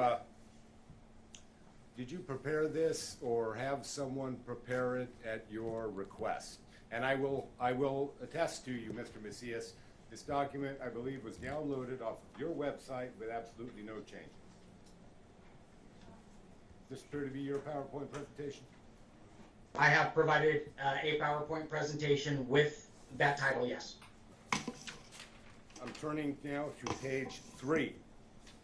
Under highlights, impacts, and risks from a broken chain of custody. Did I read that correctly? Yeah, sorry, I'm having a hard time. Thank you for zooming in. Okay. Yep. All right. Point 1 says the integrity of the system, its data will be deemed untrustworthy. Did I read that correctly?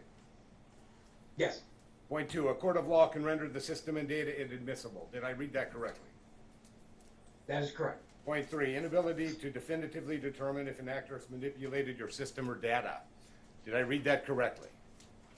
That is correct. Thank you very much. Really quickly, do administrative errors, Mr. Macias, generally impact 298,000 ballots? Yes or no?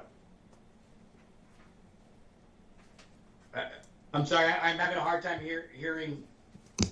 Do administrative errors generally impact 298,000 ballots? I don't know what you mean by impact. You said general administrative errors shouldn't allow ballots to be thrown out. Okay, if chain of custody is not valid for 298,000 ballots, is that a simple administrative error, yes or no? Objection, Your Honor. Foundation calls for speculation. He's asking a hypothetical. No, nothing's a simple question. You're asking a hypothetical. Yes, Your Honor. Mr. Macias, if you understand the question, sir, and you can answer it, please answer it. If you don't understand, we can have it rephrased, sir. Yeah, can I get it rephrased, please? All right. If 298,000 ballots did not have valid chain of custody, would that be a simple administrative error? Missing a piece of information on a piece of paper would not invalidate the chain of custody if the protective and detective measures were still in place. Can you say yes or no to that question? Yes or no? Do administrative errors routinely impact 298,000 ballots delivered at different times throughout the day to different locations? Objection, Your Honor. Objection, Foundation. I'll withdraw that. I want to save some of our time. I just got one more question to ask. Go ahead. Mr. Macias, did I hear you testify when you were talking about your background and experience that you were hired by Katie Hobbs and the Secretary of State's office to do Arizona's logic and accuracy testing for the 2022 election? If I use the word hired, then I misstated, and I would like to correct the record. I was retained to be an expert observer, and I did that at no cost and was not hired to do so. I did it on a pro bono basis. Thank you. That's it?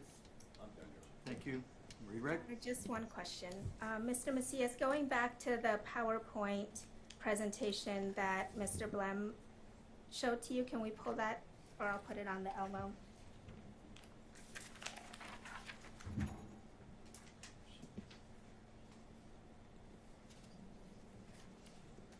Can you see that, Mr. Macias? I can. Mr. Blem read to you that bottom bullet that says highlights impacts and risks from a broken chain of custody. The integrity of the system and its data will be deemed untrustworthy, and then the below two bullets. Is that about ballots? So this is general chain of custody of critical infrastructure systems. And again, this is about the integrity of the system and its data. And so typically when we're talking about the system, it can be a manual process, but it can also be a technology, but it is not specific to ballots in this situation. Again, it is coming from a document that is general for critical infrastructure systems. And would you consider a missing date or on a chain of custody form, a missing signature from one of the 3 board members that transported the container, the secure container, or even a missing form in one step of the process, a total break in the chain of custody? No, as I had mentioned, that would be an administrative error, and the chain of custody can still be maintained through the protective and detective measures that are implemented. Thank you, Mr. Macias. No further questions, Your Honor. Can the witness be excused? Yes. Yes, Your Honor. Mr. Macias, thank you, sir. You're excused. Thank you. I believe you told me that was your last witness, Yes, Your Ms. Dole. Is that true with all defendants? Yes, Your Honor. Defendants rest? Are there any exhibits that you're missing that you need before I have you rest? No, Your Honor, thank you. Okay, so defendants have rested. Yes, Your Honor. Anything further? I think I would just have one point of clarification, Your Honor, because based upon our accounts, they are out of time. Approximately 3 minutes ago, Your Honor. I'd have to add up the last bit here. So, oh, you're just pointing it out for my edification? I'm getting, do you want me to add it up? Your Honor, we're happy to provide our estimates as well, if that would be helpful to the court. I don't want to waste a bunch of I time don't over wanna 3 waste- minutes. Yeah, I don't wanna waste And I this think I've tried to give you all as much. I understand, Your Honor. I don't want to waste this court's time, so. I appreciate that. So are we, so that concludes all the presentation of evidence and testimony, and we're ready to go to closing. Is that right? That would be correct, Your Honor. Okay. Oh, I'm sorry. Do you have something? I wasn't sure what Your Honor was thinking. I would just ask for 5 minutes for a break to prepare for closing. We can, well, 5 minutes is not preparing for closing. What you're really referring to is a biological break, right? And I am not opposed to that for either side. And we were going to stipulate to that, Your Honor. Thank you, Mr. Blunt. Okay, why don't we come back then at 20 till, okay? And we'll resume with closing. It'll be 15, 20, and 5, correct? All right, thank you.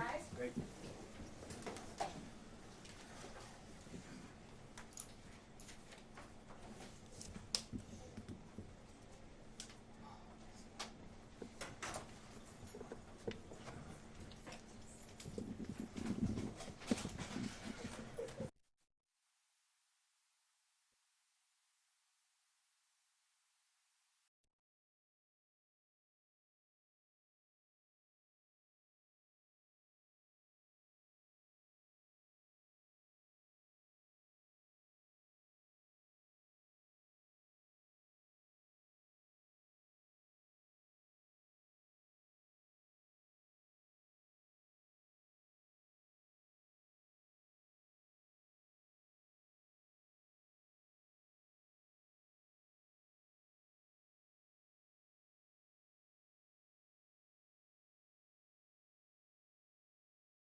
This is CV 2022-095-403, Lake versus Hobbs et al. Present for the record are the parties and their representatives and their respective counsel. Ready to proceed with closing arguments. Plaintiff? Yes, Your Honor. Defense? Yes, Your Honor. Very well. Mr. Olson, we'll hear from you first, sir. Thank you, Your Honor. Your Honor has heard 2 days of testimony, sworn testimony.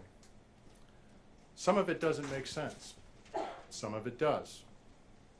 The law in Arizona is that an election challenger must put forward evidence sufficient to show that the outcome is wrong or at least uncertain. And that is the seminal case of Finley v. Sorensen. Plaintiffs have met that standard. There's just a little over 17,000 votes out of nearly 1.6 million that separate the candidates. That's less than 0.06%. The two issues that Your Honor directed plaintiff to support, that was intentional conduct with the tabulators in terms of the malfunctions, the rejections that occurred on election day, and also the chain of custody issue. We've done that, Your Honor. We heard some startling testimony. I had to kind of regroup here from what my prepared closing remarks. And that startling testimony from Mr. Jarrett today, it just doesn't make sense. And I'll say why. And this is in terms of whether when we showed through the inspection of ballots, a random selection of ballots from six voting centers, not 3, 6. Mr. Parikh found evidence, ballots that had 19-inch images imprinted on them on 20-inch sized paper. He found that in all 6 vote centers that were randomly selected.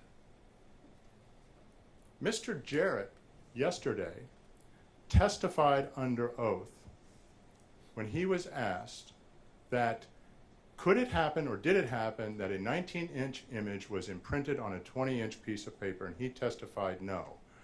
And not only that, his counsel, Mr. Liddy, went with the shrink to fit excuse, and he never said, oh yeah, that's what happened. We've known about this since shortly after the election, and we're doing a root cause analysis. None of this, it doesn't make sense. Another thing that doesn't make sense, they're doing a root cause analysis now, yet he says that, well, this has happened in 3 prior elections. Why are you doing a root cause analysis on this if this same event, this shrink to fit issue, arose in 3 prior elections?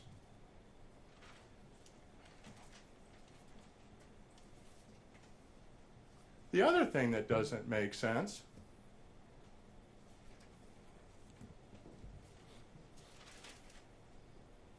about this shrink to fit excuse is that it's illegal under Arizona law to modify a ballot after it's been set. You just can't do that. And they're saying that it happened not only in this election, but in 3 prior elections? It just doesn't make sense, Your Honor. The other thing that doesn't make sense is that somehow, and you heard Mr. Macias, he kind of equivocated on this shrink to fit argument about whether you could get it to exactly 19 inches. So all of a sudden, there are supposedly techs that are running around making modifications on election day, which, by the way, has happened in 3 prior elections, and they're all getting it to exactly 19 inches for shrink to fit. Random techs just kind of doing things on their own. This doesn't make sense, Your Honor. And I'm actually troubled to even be talking about this.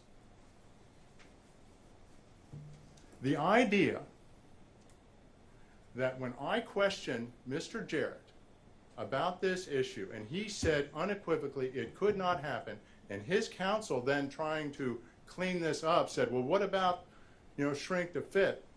That he didn't immediately say, yeah, that was it, when he's supposedly known about it since shortly after the election? It doesn't make sense, Your Honor. The same thing with respect to the conflicting testimony regarding whether it's chaos or massive disruption that occurred on election day with 200 plus declarants.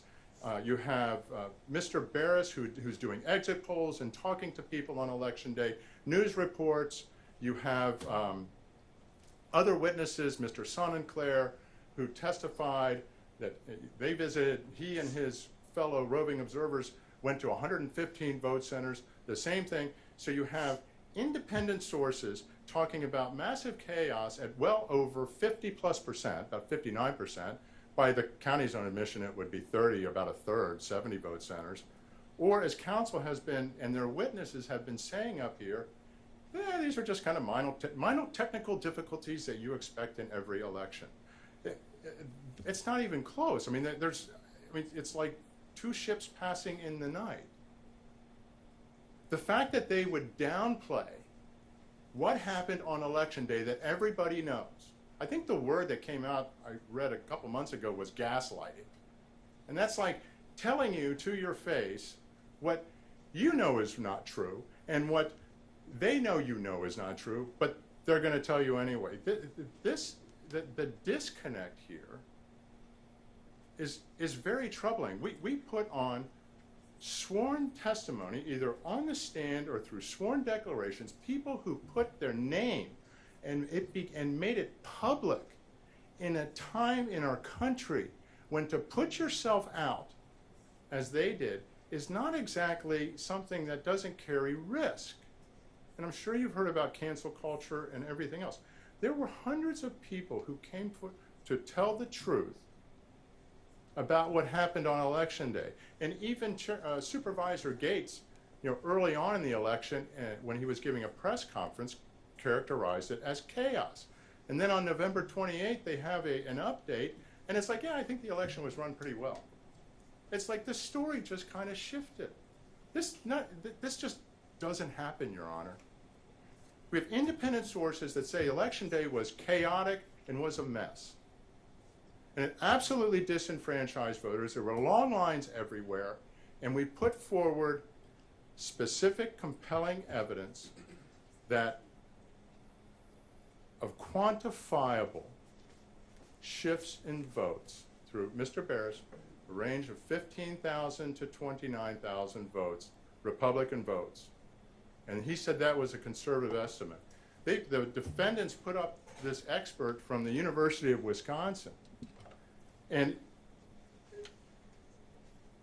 his bias, for one thing, was completely obvious. But he had to admit that the county, which bases its whole election plan on modeling turnout, they had a high model of 290,000 projected for 2022 with a low model of 250,000. And as you heard testimony, that low model was performed prior to the election, as it must, and it did not account for any kind of election day chaos. So that was a perfect election, just with a little bit lower turnout, in a time when everybody knew Republican turnout on election day, because even as counsel repeatedly said, Republican leaders were telling people to not vote by mail and to come out on election day, and guess what? They did, and then just so happened that pandemonium ensued. And whether you believe it's a shrink to fit allegation in 3 vote centers, when we know we have direct evidence that it's in all six of the 6 that Mr. Parikh inspected,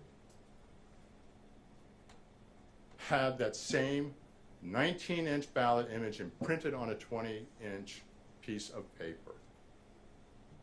There's no doubt that caused mayhem. There's no doubt that it caused long lines. You have this professor from University of Wisconsin who comes out and says, well, I looked at the wait time data from Maricopa County, and it says that the wait lines weren't that bad. Well, we have sworn testimony and charts in the record that shows they're far more. And Maricopa County has repeatedly downplayed and said that, as pretty well run election, Your Honor. It doesn't make sense. You don't get this kind of disconnect. I've never seen anything like this. all the witnesses, people who come up testifying on behalf of plaintiffs who have nothing to gain. They have nothing to gain by coming forward to testify about this. And then you have the defendant's witnesses come up and tell a completely different story.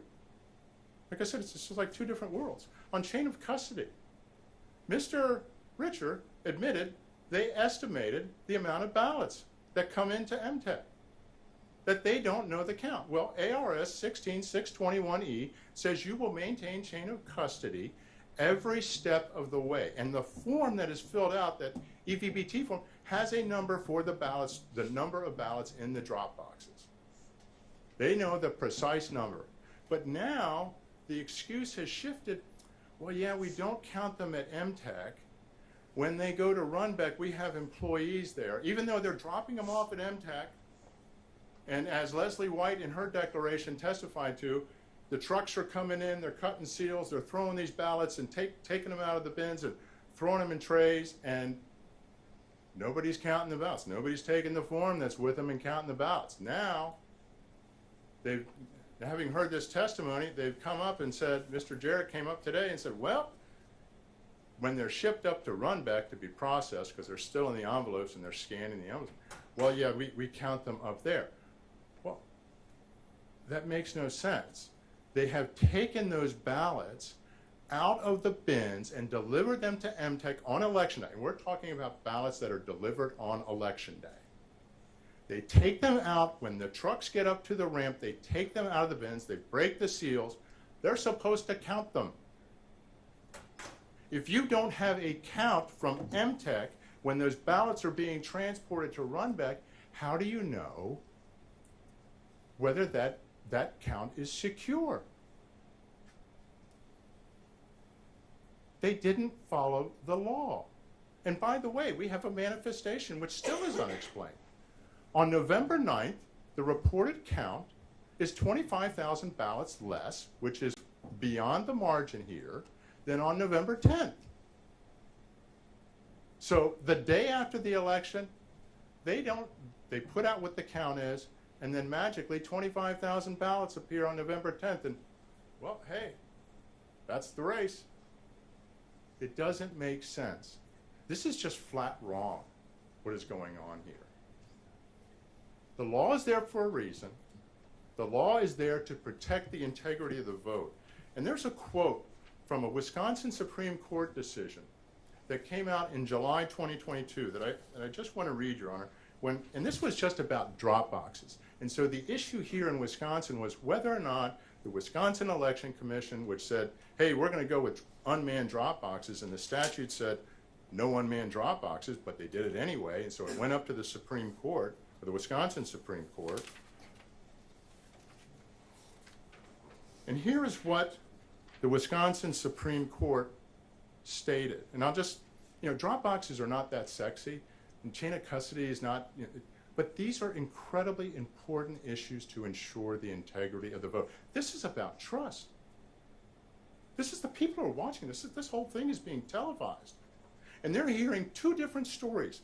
And this is what the Wisconsin, 3 justices on the Wisconsin Supreme Court stated in this opinion. And the opinion is Teagan v. Wisconsin's Election Commission. The right to vote presupposes the rule of law governs elections. If elections are conducted outside the law, the people have not conferred their consent on the government. Such elections are unlawful, and their results are illegitimate. And they have a quote from John Adams that follows. If an election can be procured by a party through artifice or corruption, the government may be the choice of a party for its own ends, not of the nation for the national good. The testimony that this court heard today from the plaintiff's side was compelling, it was truthful, and it made sense.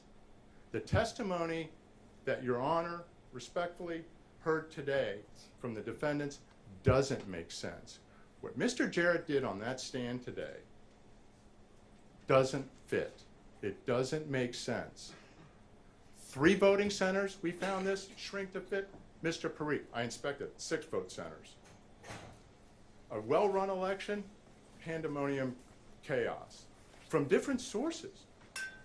Everything corroborates, Your Honor, what the evidence that we have put forward is corroborative with respect to the violations of law, the intentional misconduct with respect to the malfunctions in the tabulators, and to the violations of the chain of custody rules.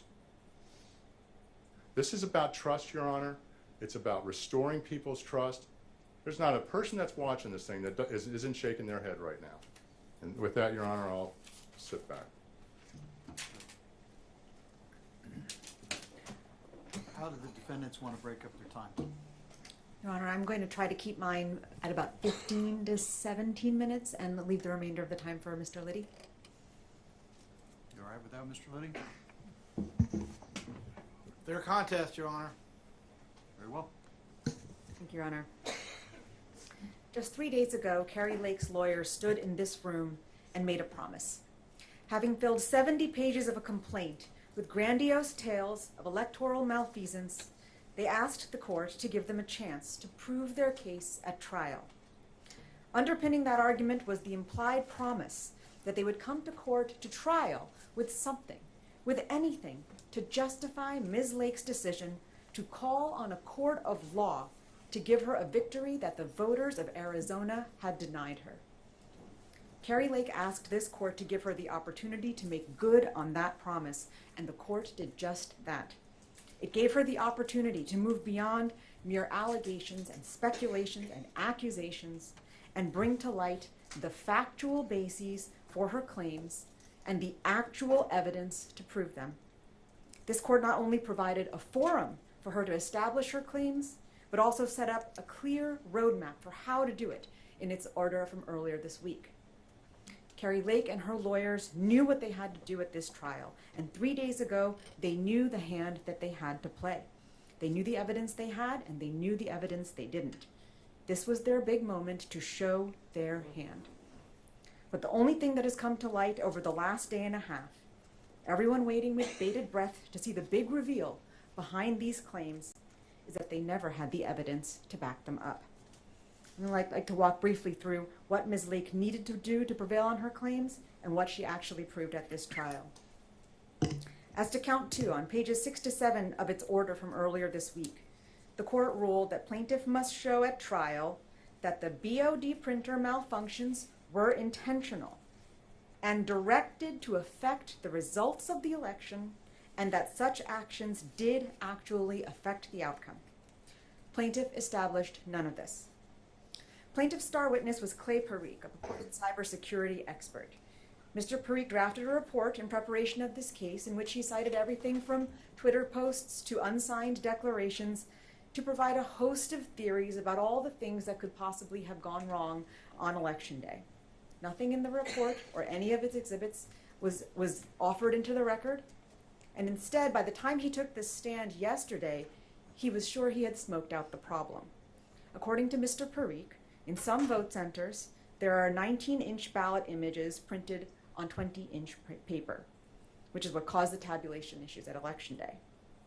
Mr. Parikh also testified that the only possible explanation for those Election Day errors is intentional interference in the system. It simply could not have happened by accident. There are more than a few flaws with Mr. Parikh's analysis, Your Honor, but for the sake of expediency, I'll focus here only on 3. First, despite Mr. Parikh's newfound certainty, there's reason to doubt that the 19-inch, 20-inch discrepancy was the root cause of all of the printer issues. Plaintiff's own witness, Bradley Betancourt, a T-Tech on Election Day, testified that restarting the printer and shaking the cartridge helped the printer problem significantly at some locations, neither of which would have shifted paper margins. Second, even if Mr. Parikh had put his finger on the tech issue that happened on Election Day, the mere identification of the cause does not indicate that it was the result of an intent to alter the election. To the contrary, the testimony from plaintiff's own witness, Mr. Betancourt, indicated that the county had deployed employees to fix the problem, and in many instances were successful. Mr. Jarrett, one of the co-directors of the elections, testified based on his office's investigation, that the printer settings were likely adjusted by the T-techs who were trying to fix the printer problems. They did not create 19-inch ballots in the system, but rather they caused ballots to be printed with a fit-to-paper setting in some locations.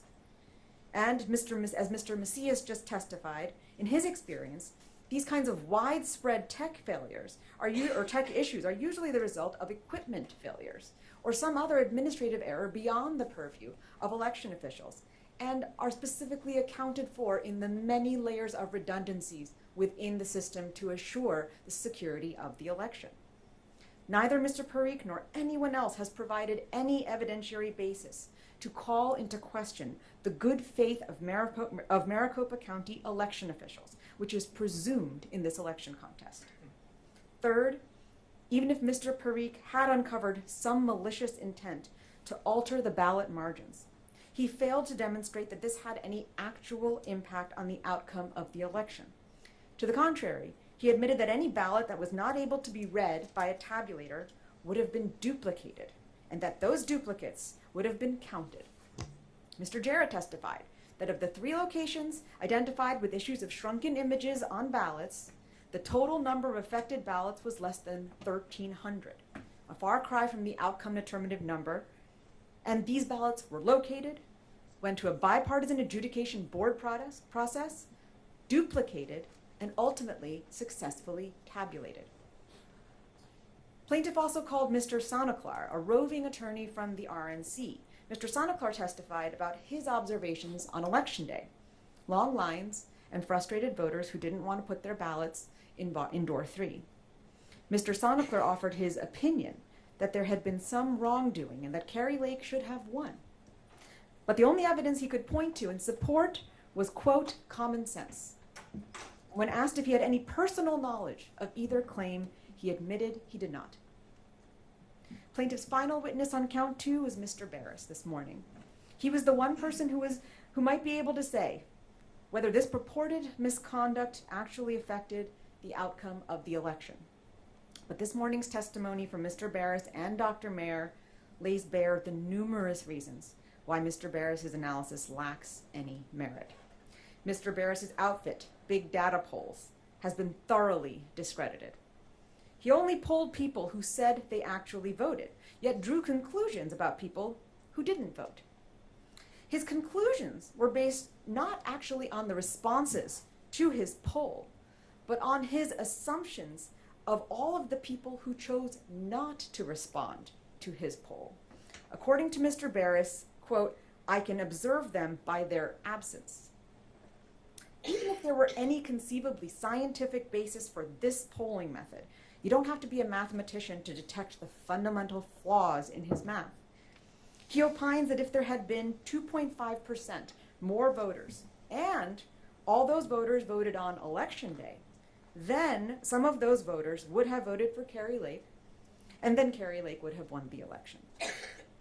Mr. Baris plucked this figure out of thin air. He admitted neither his forecast nor his poll provide evidence that 2.5% or any other specific number of voters stayed home as a result of tabulation issues or anything else. Even putting aside that fact, Mr. Baris pulled a sleight of hand with his calculations. He assumed that all 2.5% of those voters would have the same voting patterns as Election Day voters, even though the vast majority of Maricopa voters voted early and had different voting patterns. He also admitted that by Election Day, 1.3 million Maricopa voters had already cast their ballots. So for Kari Lake to come close to closing that 17,000 vote deficit, she didn't need 2.5% more voters to vote on Election Day. She needed at least 16% more voters. In other words, Mr. Baris admitted that for his speculations to come close to changing the election, 1 out of every 6 voters who planned to vote on Election Day would have had to stay home as a result of tabulator issues. But Mr. Baris admitted that his poll provided no information about the number of voters that encountered a tabulator issue, or even the number of voters who encountered a line. Dr. Mayer, a respected expert who studies election administration for a living, whose testimony courts consistently rely upon, summed it up. Mr. Baris provided no evidence that any number of voters were disenfranchised by malfunctioning tabulators. In the end, not only is Mr. Baris's testimony not credible and nonsensical, it fails even on its own terms. That is the sum total of the evidence on count 2, Your Honor. And what did it prove? A printer issue happened. It's unclear what that issue was and if it was the same issue everywhere. And some voters were upset about it. That's it. No evidence of any person with any intent to do anything, let alone malicious intent to affect the election. No evidence that anyone didn't vote as a result, let alone that they were deprived of the right to vote. And not only did plaintiff provide no evidence whatsoever that any errors actually affected the outcome of the election, defendants provided affirmative evidence to the contrary. As to count 4, this court wrote on pages 8 to 9 of its order that plaintiff must establish that a person under the control of Maricopa County committed misconduct in violation of state law that affected the outcome of the election.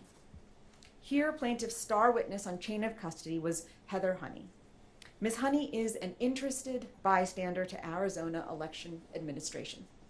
She conceded that she has never taken the election officer certification course.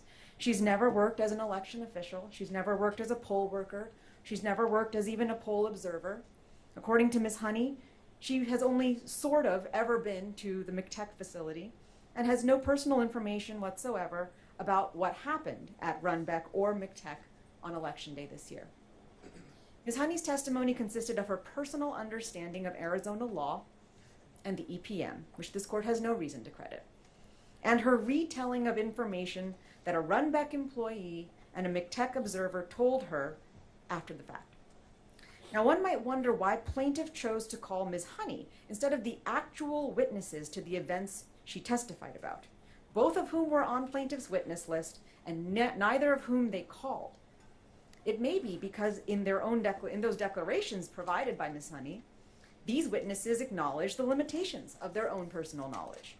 According to the McTech observer Leslie Marie, she did not have a clear view of the activities on the truck or on the dock, and thus would not have seen any scanning or chain of custody documentation that occurred in those areas.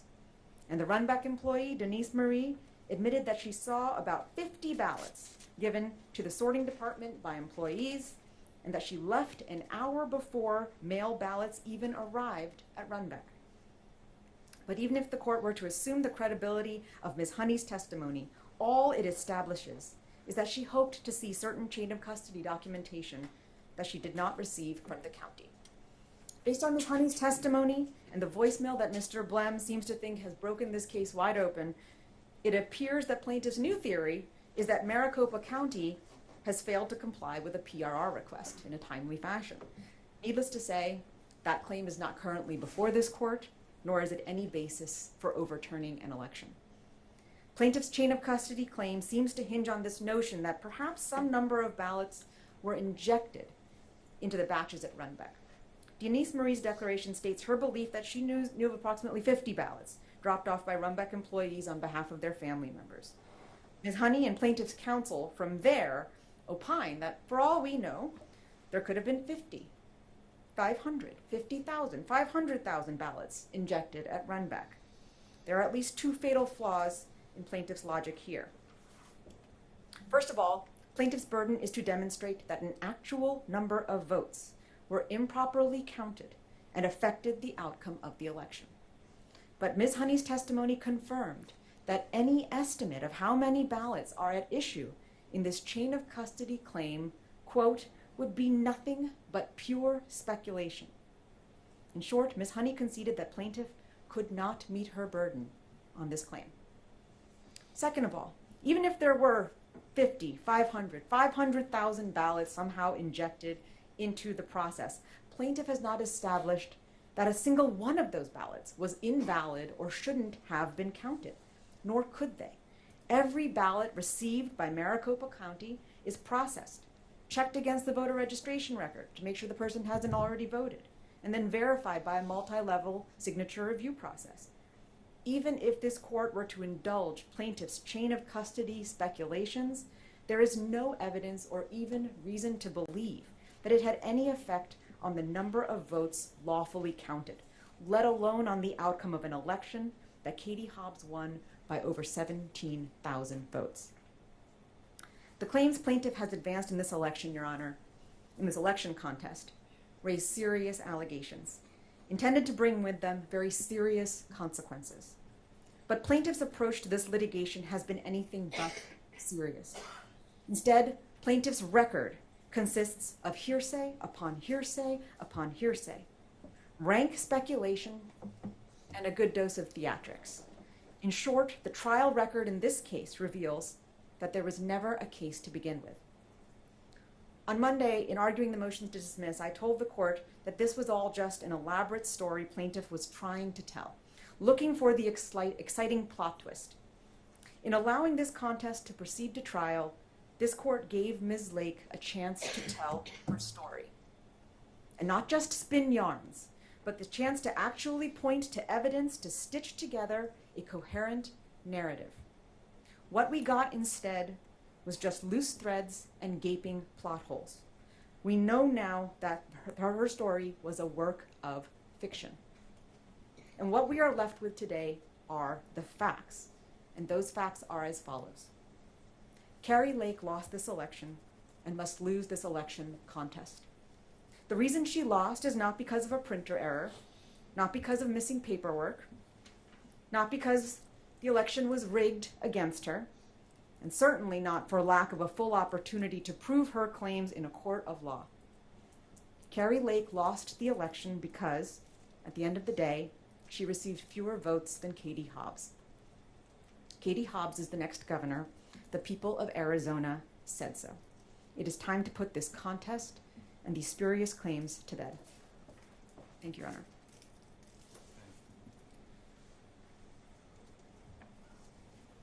Okay, by my count, you got 5 minutes. Thank you, Mark. Most of this is just theatrics anyway. I'll just cut that out. Much appreciated. Your Honor, I want to first touch on a couple things that we just heard from counsel for Kari Lake. Cancel culture. I don't think that means what you think it means. Bias. Their star witness, Parikh, gives freebies to the Prince of Stop the Steal. That's the pillow guy. That's bias. And we trust this court will be able to recognize true bias, perceived bias, and weigh and rule accordingly. Candidates are allowed to say anything they want out in the town common, and they'll be held responsible by the voters. Not true with lawyers who come in courtrooms in the state of Arizona. There's an obligation. Every lawyer is obligated to interview his or her clients, his or her witnesses, and make sure they know what they're going to say. If it's not true, can't present it to the court. It's an ethical violation. And if what exists for their testimony is not enough to meet the burden, the case should not be brought. And so, Your Honor, once you rule, we will be back seeking ARS 12349 sanctions and Rule 11 sanctions. Maricopa County takes responsibility for the errors that occur in every election. In this particular election, November 8, 2022, there were a significant number of printer errors. A minority by far, but significant. And those did cause real inconvenience and heartache for a lot of people. Maricopa County acknowledges that. Those were election day operations under the Board of Supervisors, not the recorder. But those errors, or those mishaps by machines, if you will, the effect that had on election day voters was compounded, Your Honor, not by intentional misconduct by any employee or anybody under the control of Maricopa County, but by months and months and months of communication from the current leadership of the Republican Party of Arizona and the communications specialists of the Kari Lake for Governor campaign that said, do not vote early. Even if you're on the Pebble and you've got an early ballot, don't mail it. Don't drop it off the drop box. 2,000 mules. Bring your car maybe. Go on election day and vote on person. And Lord forbid, don't ever put your ballot in the drop box, in the ballot box, or in drawer number 3. Because there's something very scary about drawer number 3, which is nothing but a ballot box. It's what people all over the world do with their ballots. Vote it, stick it in the ballot box. But people were terrorized by that on election day. That's not on Maricopa County. That's on the Kari Lake for Governor campaign. That's on the Dr. Kelly Ward-led Republican Party communications apparatus. So we did not see in 2 days of testimony and all those affidavits that came in evidence of a botched election. We saw evidence of a botched campaign. Political malpractice. Who goes out and tells their voters, don't vote on day 1 of voting, early voting, day 2, day 3, all the way up to day 26 of early voting. Wait till the last second. That's political malpractice. You reap what you sow. Your Honor, the burden has not been met. When people come into this courtroom without evidence, there should be a day of reckoning. And this has been happening all over the country, Your Honor, and it's got to stop. And it's got to stop right now. And the place to stop it is right here in your courtroom, Your Honor, right here in Mesa, Arizona. This has got to stop. We got to get back to respecting elections because that's all we have, Your Honor.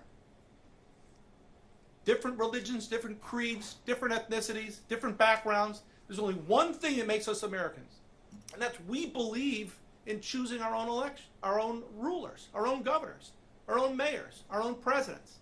And we do that through elections.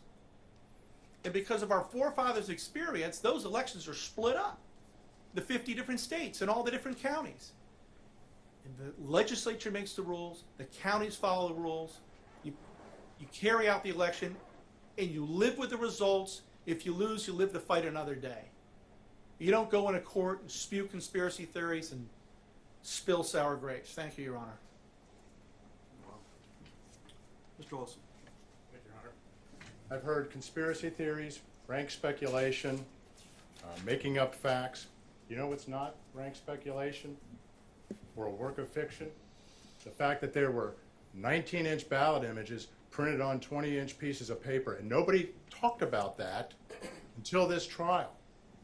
And nobody talked about a shrink-to-fit excuse for that until this trial, until Mr. Liddy got up here and asked Mr. Jarrett, and he denied that was the issue. And then he comes back today and says, well, yeah, we've known about that. It happened in 3 prior elections, and we're doing root cause analysis, and we figured this out, that this was the issue back in November. The 19-inch ballot image printed on 20-inch paper is a fact. They've now admitted it. They just shifted the excuse for the cause of it. They tried to say, well, the T-Tech, Mr. Betancourt, contradicts it. No, he doesn't. Nobody knew what was going on with the printers. They were shaking printers. They were cleaning the tablet. They were doing all kinds of things because these printers weren't working. But we know from the inspection that 6 out of 6 randomly selected vote sites by Mr. Parikh had the 19-inch image printed on 20-inch paper and not 3 vote locations. The arguments from defendants' counsel don't make sense.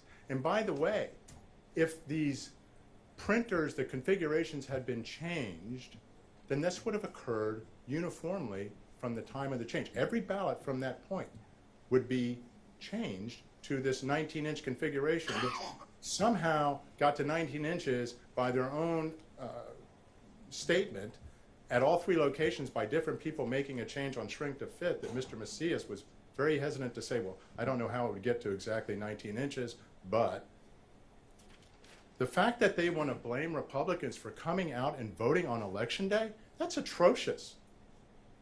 It's atrocious. It's in our Constitution to vote on Election Day. The county plans for turnout on Election Day. As a matter of fact, they plan for higher turnout with the 290,000 vote projection even before Republican leaders, they claim, were telling their constituents to come out and vote on Election Day. They planned on it. We're supposed to believe that they weren't ready to go? And if they weren't, then that is, again, consistent with our claims. But the fact is, Your Honor, that 19-inch ballot image on ballots from every single 6 locations that were inspected is a fact. It's a fact. And how arrogant it is to blame Republican or any voter, Republican, Democrat, or otherwise, if they don't trust the system for whatever reason, and they want to cast their vote in the most secure manner possible, which is on Election Day. You know, earlier when we started out at opening, I said that, you know, the Carter-Baker Commission in 2005 said that mail-in voting is the method of voting that is most vulnerable to fraud. So if a voter, whether they are Republican, Democrat, or independent, wants to see their vote get cast and counted, why is that wrong?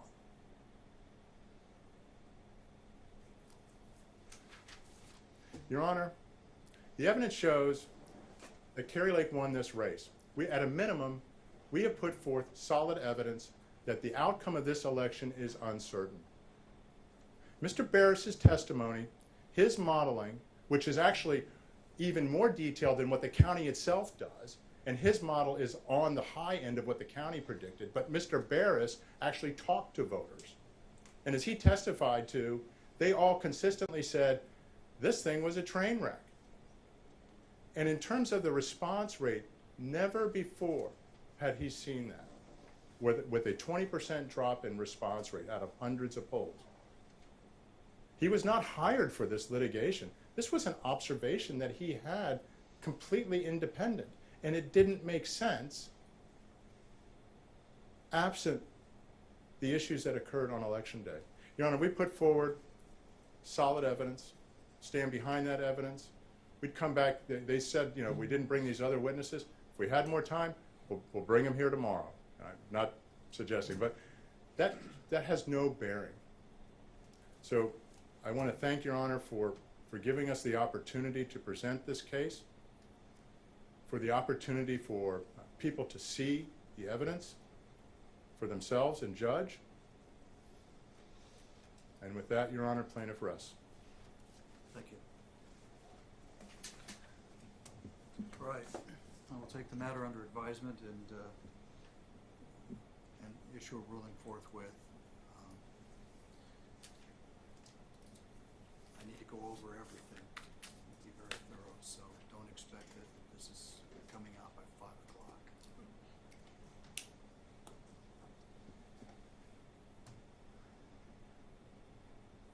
For what it's worth, I'll also say that I know this is a highly contested and emotional issue for both sides, but I want to express my appreciation to counsel for both sides for your professionalism